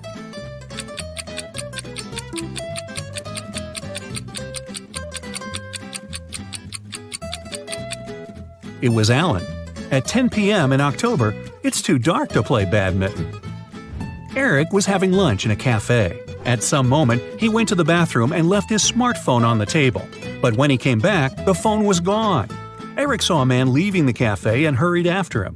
The guy only caught up with the man when he was about to sit in his car. Eric asked the man to give him his gadget back.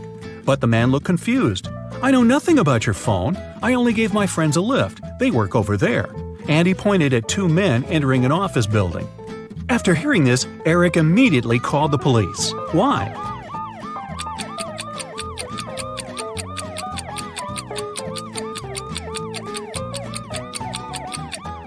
the man lied. His car was a sports convertible with just 2 seats. Such a car wouldn't fit 3 men. Oh, by the way, you get extra points if you caught the fact that Eric called the police. With what? His smartphone had been stolen. Time to check your attention and logical thinking skills. Do you have an eye for detail? Then you'll make a great detective. One day, you go to a restaurant to get something to eat. But as soon as you enter, you hear loud, angry voices. A waitress and a visitor are arguing. "You also ordered chicken wings, and you have to pay for this dish." It's the waitress. The visitor looks tired and sleepy. "But I didn't. I haven't been here longer than an hour. Yeah, I did doze off, but it doesn't mean I don't remember my order." You step in. "You know very well that this man couldn't have ordered chicken wings," you say. "How did you figure it out?"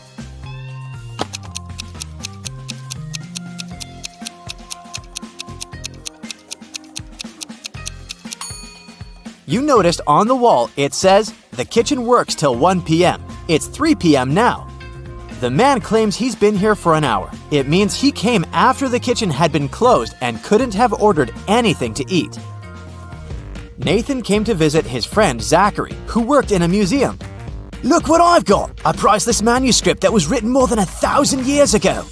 Zachary looked through the manuscript and realized his friend had been fooled. Does anything in this text strike you as strange?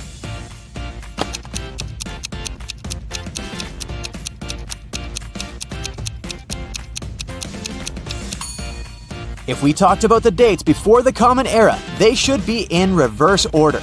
The original text would read, King Alfred V ruled the country from 1320 to 1290 BCE. A man called the police late at night. He said, "I've heard a very loud noise coming from the house next door. I'm afraid to go there alone, but what if something bad has happened?" When the police arrived, they saw that the entrance door was open.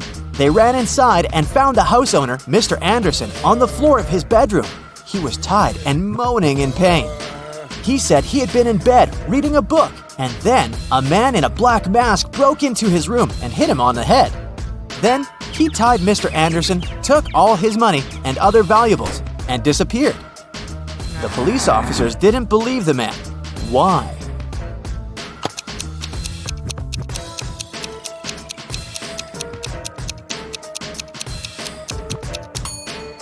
Look at his bed. There isn't even a wrinkle on the covers. It's unlikely that the thief made the bed after tying Mr. Anderson. It can only mean the man is lying. Evelyn wants to visit one unusual restaurant, but to get there, one must know the password. The girl hides around the corner to figure it out. She sees a man come up to the security guard. The guard says, 12. The man answers, 6, and is allowed to come in. Then a young woman approaches the security guard. He says, 6, and she answers, 3. Evelyn is sure she's figured out the pattern. She comes up to the security guard. He says, 4. The girl answers, 2, and isn't allowed to enter. Can you figure out why?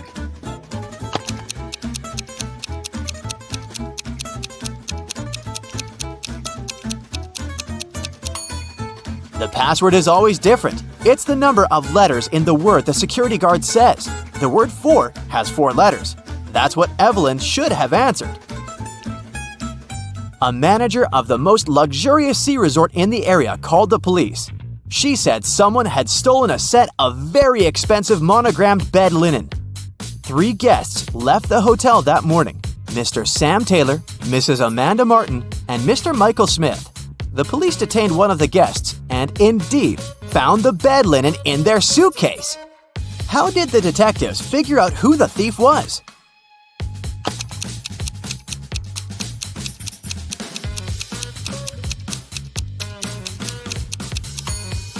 As you can see, the hotel's name is the Morning Star. This means the monogram on the bed linen is MS. The only person with the same initials is Mr. Michael Smith, so he can use the bed linen pretending to have ordered it with his monogram to show off. 2 cars are driving through the city. They both started their journey at the same time. The green car is moving at a speed of 30 miles per hour. The yellow car is faster. Its speed is 50 miles per hour. And still, at one point, the green car comes across the yellow car. How is it possible?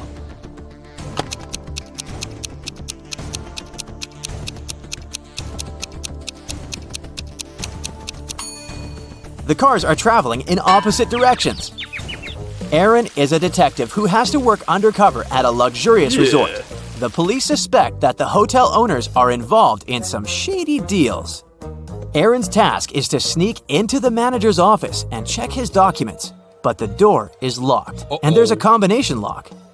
Aaron has to figure out the password. The detective knows he needs to solve a math riddle, and the answer will be the code. As soon as he punches in the code, the door opens. What is the correct number?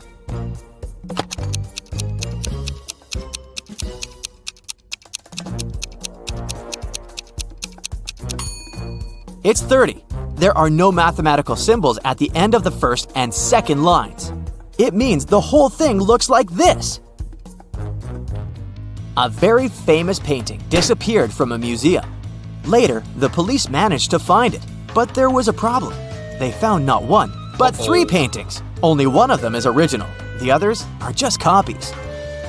Can you help the police figure out which is the original painting?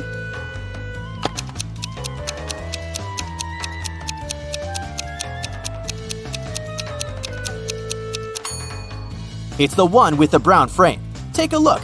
All frames in the museum are made in the same style. Now, you've got accepted to the best school of witchcraft and wizardry. One of the best classes you have to attend is about transforming into animals. There are 3 professors who teach this class. Each of them specializes in transforming into a certain animal. Look at your professors and try to figure out what kind of animal each of them turns into.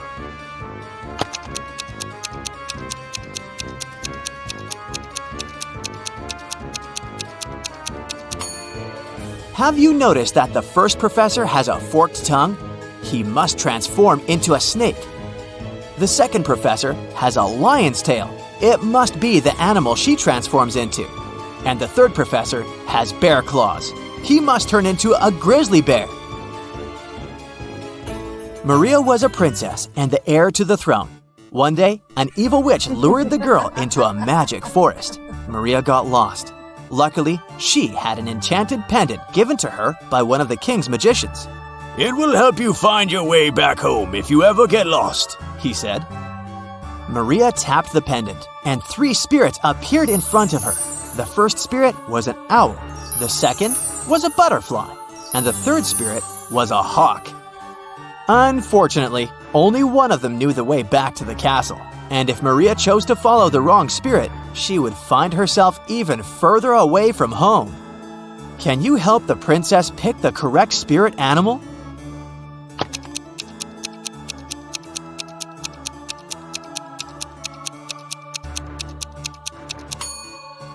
Have you noticed the banners in the throne room? There was a butterfly on each of them. It means the butterfly is the official symbol of the kingdom. Maria should follow the butterfly spirit. A man lives in a high-rise apartment building. He has an unusual habit related to the evening elevator ride after he returns home from work. If it's been raining, he always takes the elevator straight to his 17th floor. If it's sunny, but there's someone else in the elevator with him, he always gets straight to the 17th floor. But if it hasn't been raining and he's alone in the elevator, he takes the elevator to the 11th floor and walks up the stairs the rest of the way. Can you figure out why?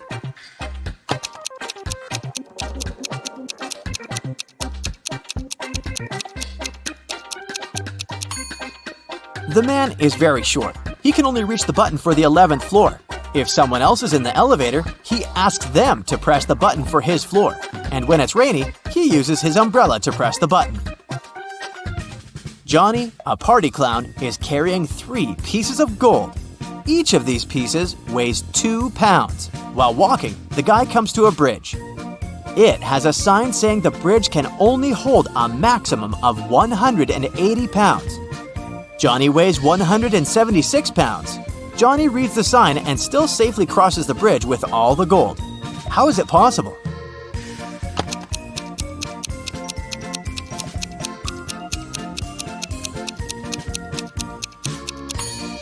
Johnny is a clown, so he knows how to juggle. While walking across the bridge, he juggled the gold, keeping one piece in the air.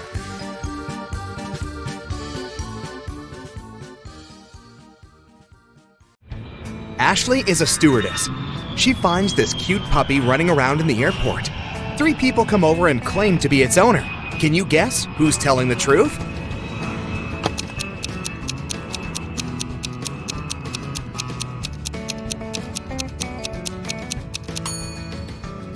This guy. His tattoo matches the dog's name.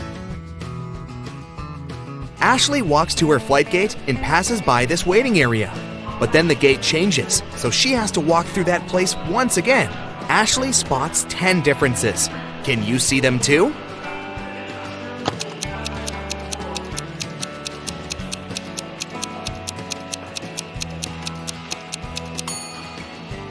Here they are. Ashley is checking passengers' passports before letting people on board. Suddenly, the security service calls her with a warning. One of the passengers is using a fake ID. Ashley finds 3 suspects. Can you spot the fake passport out?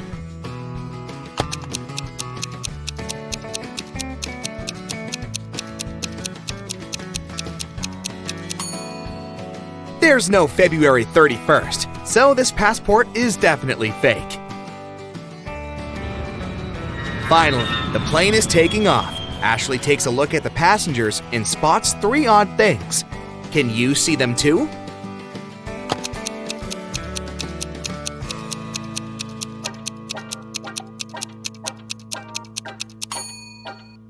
This lady has 2 safety belts.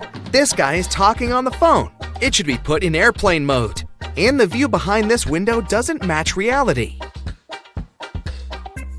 There's no hot lunch on this flight, but you can buy it additionally. The price for chicken is set at $15, and the beef costs $12. Can you guess the price of a fish lunch?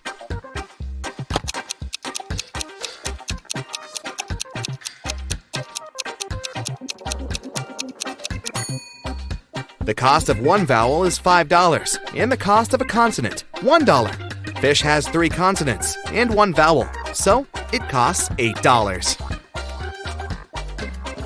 One of the passengers, Josh, calls Ashley. He begins to complain.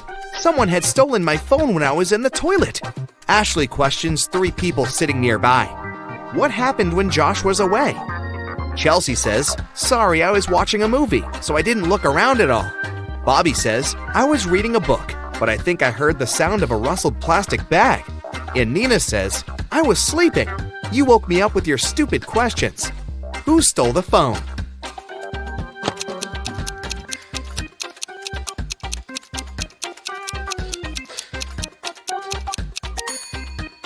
Nobody. It's still in Jeff's pocket. Ashley checks the business class passengers and spots 1 witch among them. Can you see her too?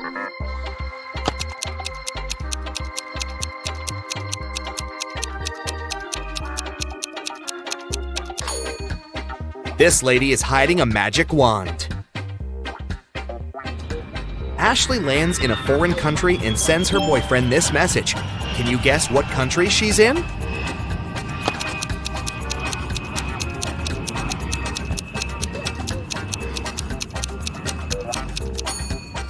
Singapore. Ashley goes to her hotel by train. She sees these 2 billboards on the way. She can't decide if they're identical. Can you spot any differences?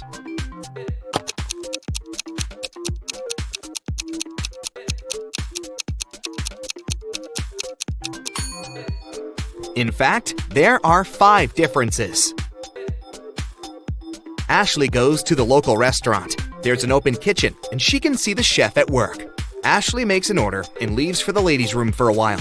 When she returns, she spots 10 differences in the kitchen. Can you see them too?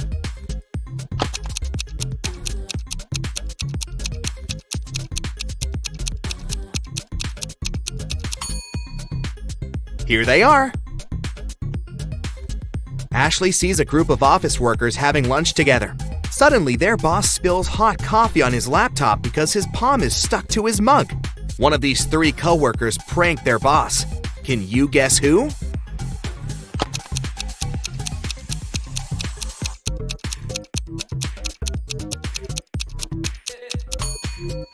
It's the lady in the middle. She's wearing double-sided tape as a bracelet. Suddenly, one of the guests in the restaurant faints. The manager calls an ambulance. The doctors arrive very quickly and take him to the hospital. The police question witnesses. The cook says, "This guy didn't order any food. He just asked for a glass of water." The waitress says, "He looked so gloomy. I decided to cheer him up and served his water in a silver glass." The manager says, "He called us in advance to reserve a table in the corner. He insisted that I must send him an official invitation." And the cleaner says, "I saw him washing hands in the restroom. I swear he didn't have any reflection." Can you guess what happened here?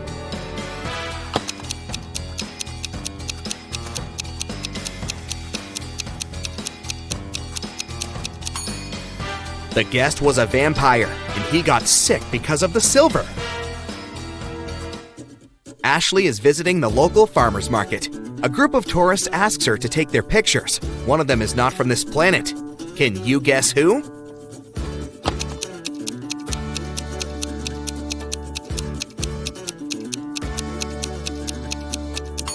This lady. She's eating a pomegranate with the peel. Ashley wants to chill at this beautiful beach, but she sees a zombie among the guests. Can you spot it too?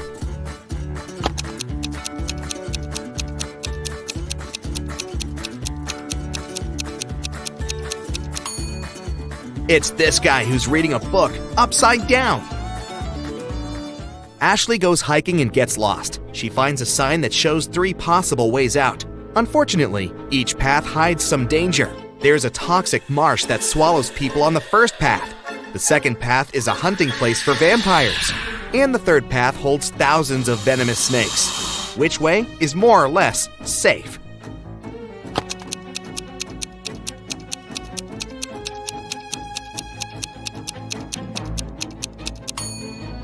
Ashley should choose the second path. Vampires only hunt at night.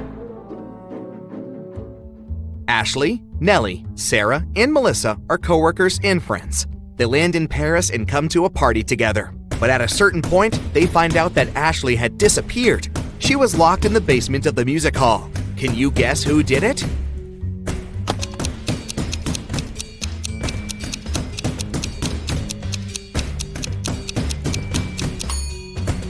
It was Melissa. Pink sequins from her fancy dress lay by the door.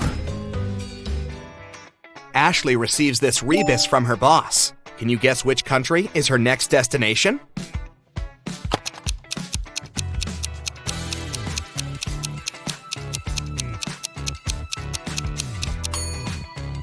She's going to Belgium. Ashley is packing her bags for the trip. How many emojis can you see here?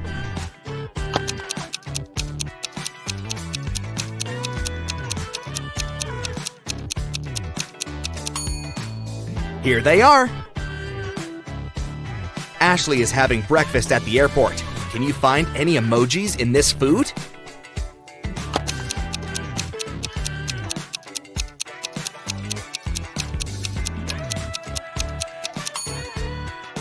There are 3, actually.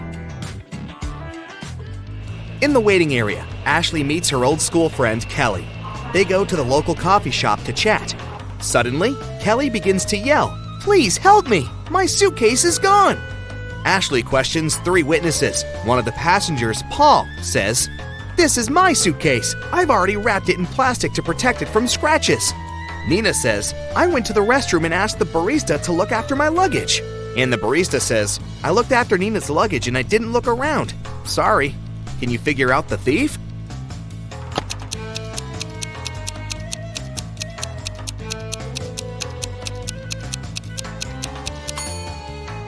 It's Paul. There's a sticker with Kelly's name under the plastic. Ashley enters the plane. There's an imposter among the flight crew. Can you help Ashley find this person?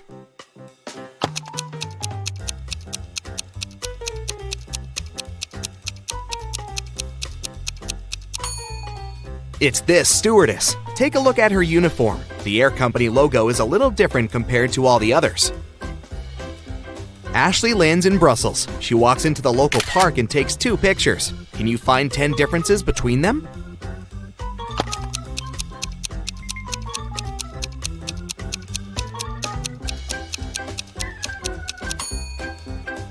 Here they are.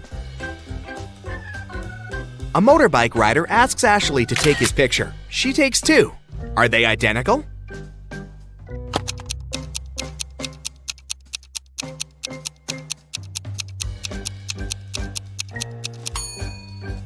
There are three differences, actually. In the hotel, Ashley meets an opera diva, Esmeralda, who's having a world tour. She has visited almost all the countries, and she has finally arrived at the last one. Oh, no. In the morning, a maid finds Esmeralda unconscious in her room. The police arrive and find out that Esmeralda was poisoned. They question the suspects. Esmeralda's husband says, "She wanted to be in bed early, so I went to the lobby for the night." Esmeralda's manager says, "I was in my room all evening. I was preparing for the concert."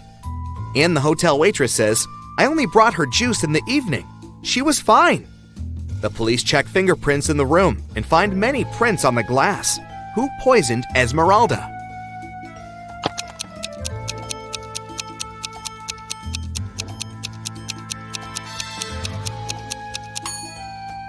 It was the manager. She said she didn't leave the room, but there are prints on the glass.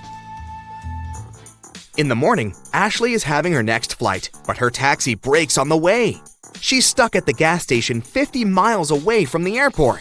Three drivers stop, offering to give Ashley a ride. Which car would you choose?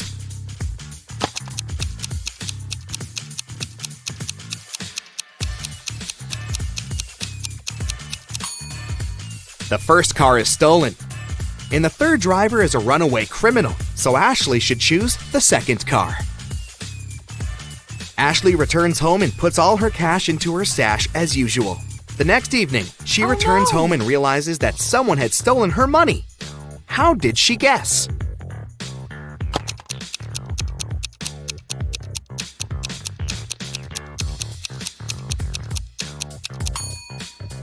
Ashley's cash was in the globe.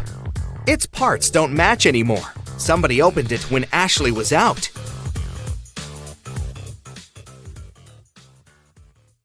Austin throws a party at his parents' house. The next morning, he finds out that someone had robbed him. The thief took all the money and jewelry from the safe locker. Austin video calls 4 of his best friends and says, "Someone robbed my house yesterday. Do you have any suspects?" Mary says, "I'm sorry, but I can't believe it was one of the guests." Julie says, "I spent all evening downstairs. I didn't even come close to your parents' safe. So I didn't notice anything suspicious." Bob says, No way! Every single guest at the party is pretty wealthy. Maybe it's the pizza guy. and Rick replies, "But Mary showed up with a stranger looking like a criminal. I wouldn't be surprised to find out that he's the thief." Can you guess who's the robber?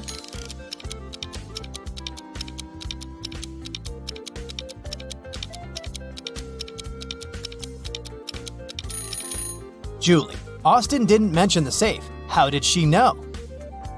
This pen is only half filled with ink. How many words can it write?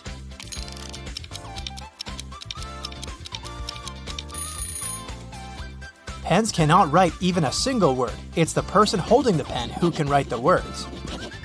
One of these customers is not from Earth. Can you spot who?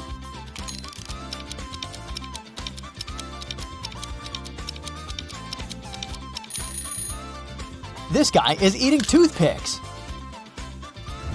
What about this company? Who's not from Earth?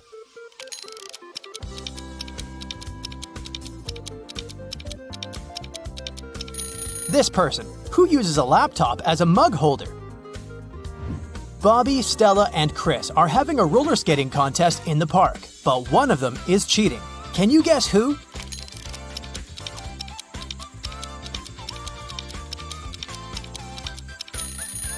Chris, take a closer look at his feet. His roller skates are not so simple. Wendy is selling flowers. One sunflower costs $24. The price of one narcissus is $9. Can you calculate the price of one calla lily?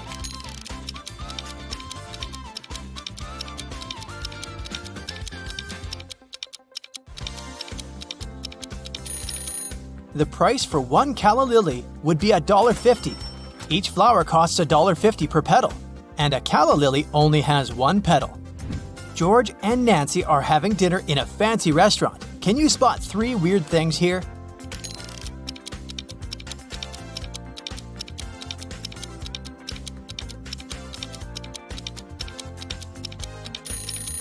The violinist is using an arrow. There's a toad in these flowers. And this waiter serves a bitten apple. Emma, Ted, and Peter are having a speed swimming competition. Can you spot who's cheating?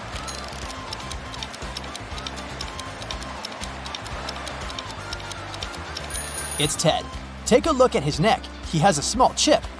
Therefore, he must be a robot, and he can't compete with humans. Andy and his wife Nancy go to sleep early tonight. In the middle of the night, weird noises from the basement wake Andy up. His wife is gone. Andy looks around the house, but Nancy doesn't answer. Andy goes down to the basement. Suddenly, a creepy clown pops out of nowhere and tries to grab Andy. But Andy just laughs and says, "Stop fooling around. I know it's just a prank." How did he know?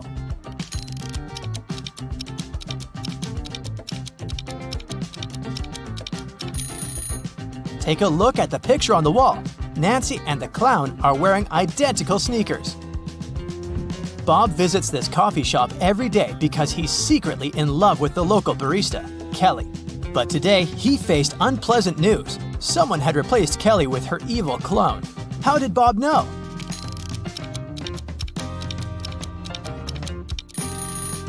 All Kelly's piercings and tattoos are gone, and no marks are left on the skin. Billy downloads a dating app to find his love. He finds 3 ladies and likes them equally. Elle is a travel blogger, vegan, and a huge fan of rom-coms. Ashley is a school teacher. She loves hiking and writes her own novels.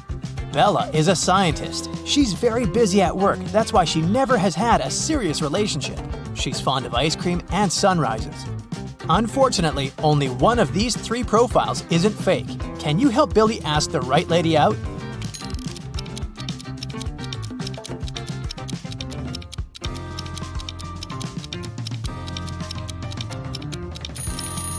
There's a wedding picture on Bella's desk. Therefore, she's a liar. Elle says that she's a vegan, but she's eating a hot dog in this picture and a steak in this picture. So she's a liar too. So Billy should invite Ashley. Shelley runs an online shop. Although all her employees live in the same city, they only meet online. This morning, their Zoom call was interrupted by a stranger. Can you spot the imposter?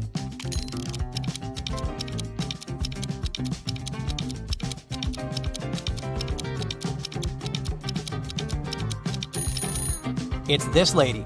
All employees live in the same city, which means in the same time zone. But take a look out her window. It's a deep night. Dan is hiking in the woods during the last weekend of March every year, but this time he gets lost. Dan wanders around and finds this sign. He should choose one of the 3 routes to get out of the forest. The first route leads through a village of mutants. They hate people and no one has ever managed to escape from them. The second route is across a very old suspension bridge located under a river full of toads and worms. The third route leads through the habitat of a large family of bears. Which way is more or less safe?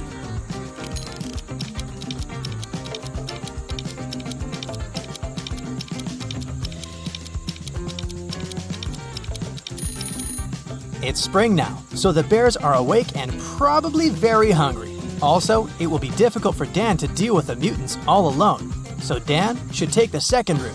Even if he falls into the river, nothing bad will happen. Toads and worms don't bite. Rosie is baking a delicious chocolate cake in the kitchen. It's a gift for her boyfriend. When it's ready, she puts the cake in the fridge and goes upstairs to take a shower. In a while, Rosie returns to find out that someone had cut the cake and eaten a few pieces. Rosie questions 3 of her roommates. Samantha says, "How dare you? I'm on a sugar-free diet." Pam says, "I haven't been in the kitchen today. I'm too busy with my studies." And Harry says, "I opened the fridge 2 minutes ago and the cake was full." Who ate the missing pieces?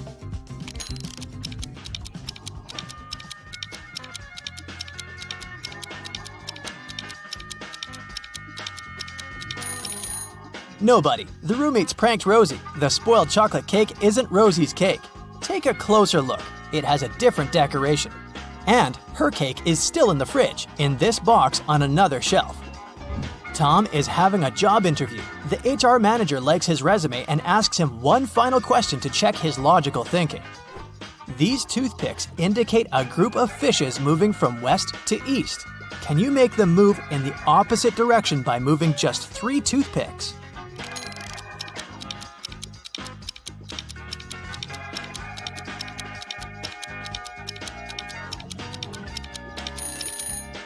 Here's the solution. Victor is riding a bicycle in the park. Suddenly, someone throws a spray can of blue paint at his head. Victor loses balance and falls. He finds 3 suspects and interrogates them. Alex says, "I was just sitting on the bench and reading a book." Barbie says, "I was skating and didn't see any paint cans." And Ashley says, "I was painting graffiti, but soon I noticed that someone had stolen my blue paint." Who threw the paint at Victor?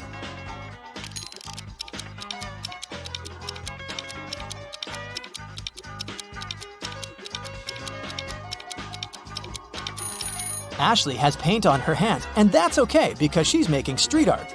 Alex has stains on his t-shirt, but it's just a design. And why would Barbie have blue stains on her hands if she didn't see any paint? Anna is waiting for her boyfriend Stan in a restaurant. He shows up with a box of donuts and goes straight to Anna. Suddenly, he slips on the wet floor. What is Stan trying to say?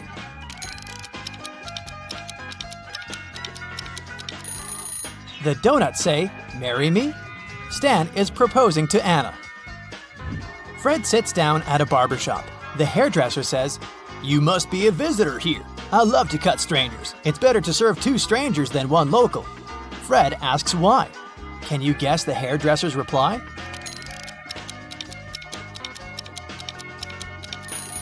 Serving 2 is always more profitable than 1. I have hundreds of legs, but I can only lean. Make me feel dirty so you feel clean. What am I?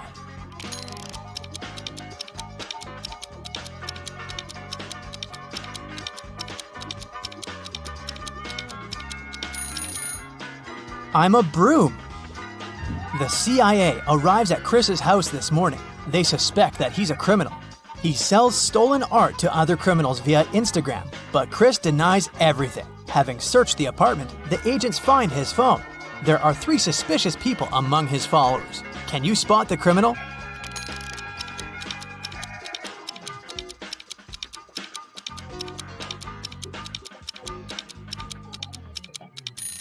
It's this guy. His nickname literally says "Top Secret."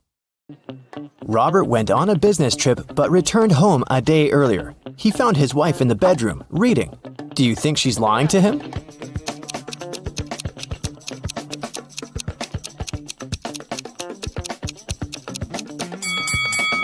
Yes, Robert's wife is overdressed for a reading night. Also, look, there's someone's foot under the bed. Now your task will be to decide which person of the 2 is in the wrong. Ready? Here's the first one. Quinn and Eliza can't swim. This summer, they both decided to learn how to do it finally. Quinn went to the river near her house. Eliza went to the lake with her friends. They both jumped into the water alone. Who's in greater danger?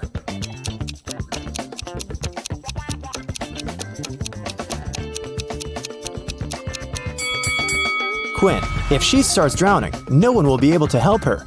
Also, the water in the river isn't steady, so it's dangerous to learn there. Chloe and Everly went to go to a party their classmates are throwing, but it's a school night, so their parents banned them from going. Chloe decided to go out of her bedroom window, and Everly wanted to sneak out from the back door. Who won't make it to the party tonight?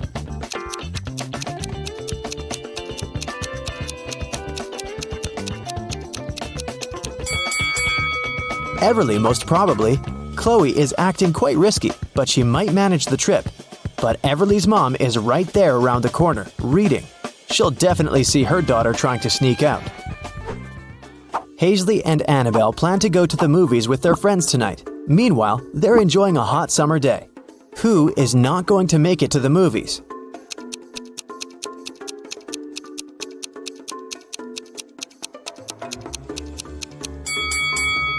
Hazley. She's about to cook the meat that has been standing in the sun for a while. By the evening, she'll probably get food poisoning. Liberty and Cleo went on vacation to Greece. Now they're about to jump off a cliff. Who's in danger?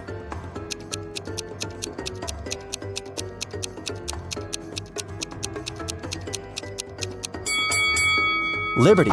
There are rocks under the cliff she's about to jump from. Nova made her daughter stay at home and study instead of going to a friend's birthday party. Allison's daughter had to spend the entire day in her bedroom instead of going to the movies. Teenagers come down to dinner at 7 o'clock. Which parent didn't notice they were being lied to?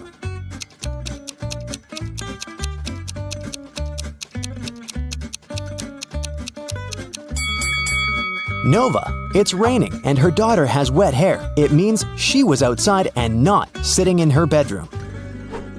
Beth and Kylie are having fun outside during their winter break. Beth is learning how to skate on the lake, and Kylie is skiing in the forest. Who is not smart?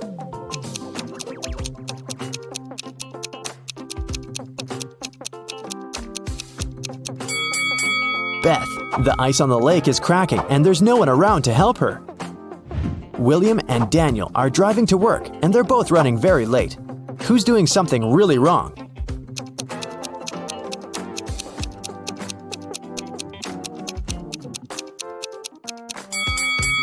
Daniel. He's driving way over the speed limit in the neighborhood. All the money from the city bank was taken in the middle of the day without anybody noticing. The room where it was stored was found completely empty, not counting a signature note saying 7718. The police arrested 3 most known criminals in the city: Bill, Dove, and Alex. The problem was that they didn't know which one was the robber because they didn't find any fingerprints. What's your call, detective?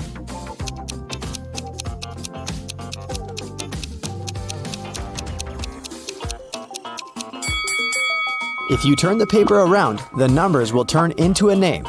Bill. He must be the robber this time. Right before sunset, a peasant boy was caught by the king's palace. The king was very mad and didn't want to let him go just like that. He loved all kinds of riddles, so he gave the boy a chance to escape. He said that the boy could walk out of any of the 3 doors, and if he stayed safe, he'd be free. Behind the first door, there was a huge pot with water that was boiled just in the morning. Behind the second door, there were 3 hungry lions.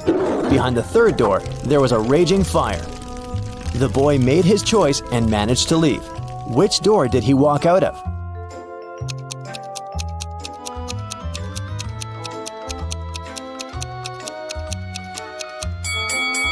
He walked out of the first door. If the water was boiled in the morning, by sunset it would already be barely warm. Mrs. Quinn, a mother of 4, went to work. She left a $50 bill on the kitchen table for her oldest daughter, Katie, to go shopping. Later that day, Katie told her that she couldn't find it. Mrs. Quinn told her to look for it, and Katie asked each one of her siblings. Serena texted, "The money was there, but I didn't touch it." Hannah texted, "I put it under some plates so that it doesn't fly away." Della texted, "There was a pile of yesterday's junk mail. I threw it away. Maybe the money was there." Who took the money?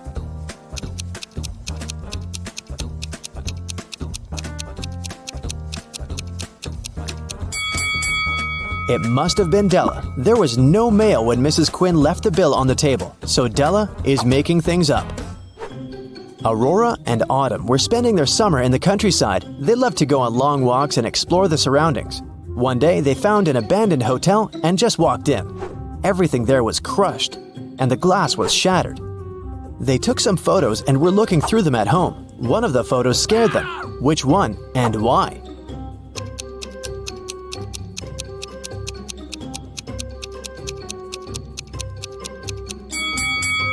Probably this one. Look, there's a mirror, and they're not reflected in it. Amelia and Dakota are sisters. Their grandmother gave Amelia a bracelet, but they both loved it. So Dakota often steals the bracelet from her. Once, Amelia came home and noticed that the bracelet was gone. She knocked on her sister's door. Dakota opened the door but noticed that it was her sister and shut it. A bit later, Amelia broke into the room and started searching for the bracelet, but she didn't find it anywhere. On her way out, she remembered something and managed to find her bracelet. Where was it?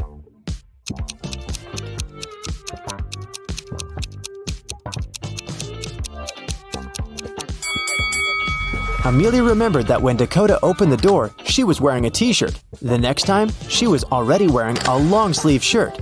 She put on the bracelet and was hiding it under the sleeve. That's why Amelia didn't find it in the room.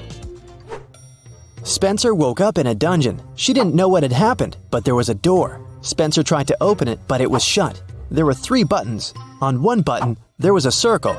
On the second one, there was a triangle.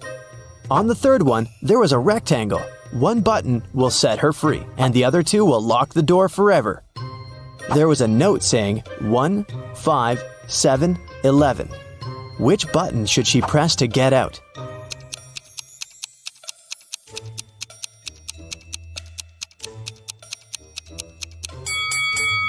You might have noticed that there's a clock right above the door, and it's there for a reason. If you draw lines connecting 1, 5, 7, and 11, you will get the shape of a rectangle. So Spencer should press the button with a rectangle on it. Lucas, the heir of a rich gentleman, visited his cousin, Kai, for a cup of tea. They were talking about water polo when suddenly Lucas couldn't breathe anymore. Kai called the doctor, who said that Lucas had been poisoned. Both men were drinking the exact same tea. How did Kai manage to poison his cousin?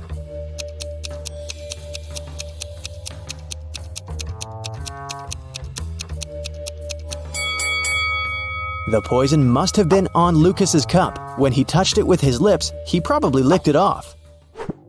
There's a town where it's only allowed to have fun and eat candy. No one ever reads or studies. Mrs. Relham came home after a long and fun day at the club. Her 3 daughters spent a fun day at home. She asked them what they'd been doing. Hannah said that she was watching TV all day long. Elle said that she spent the day in a water park. Ava said that she and her friends had a candy-eating marathon. Still, Mrs. Relham could tell that one of her daughters lied and actually spent all day reading. Who was it?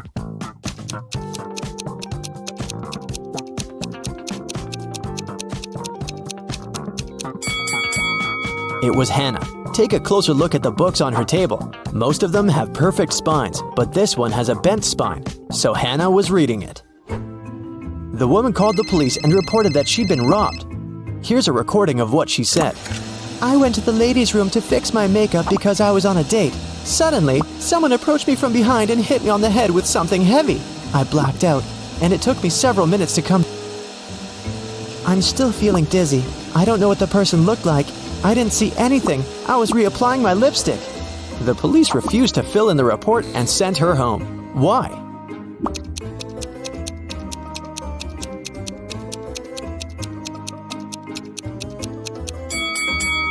If the woman was applying her lipstick, she must have been looking in that huge mirror every bathroom has. No one could have approached her from behind without her noticing it.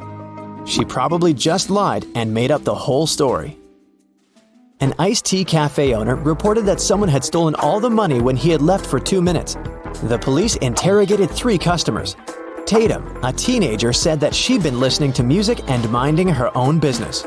Charles, a middle-aged man, said that he'd just arrived a couple of minutes ago and hadn't seen anything. Skylar, a doctor, said that she had been focusing on her book and her drink and had seen nothing. Who's guilty?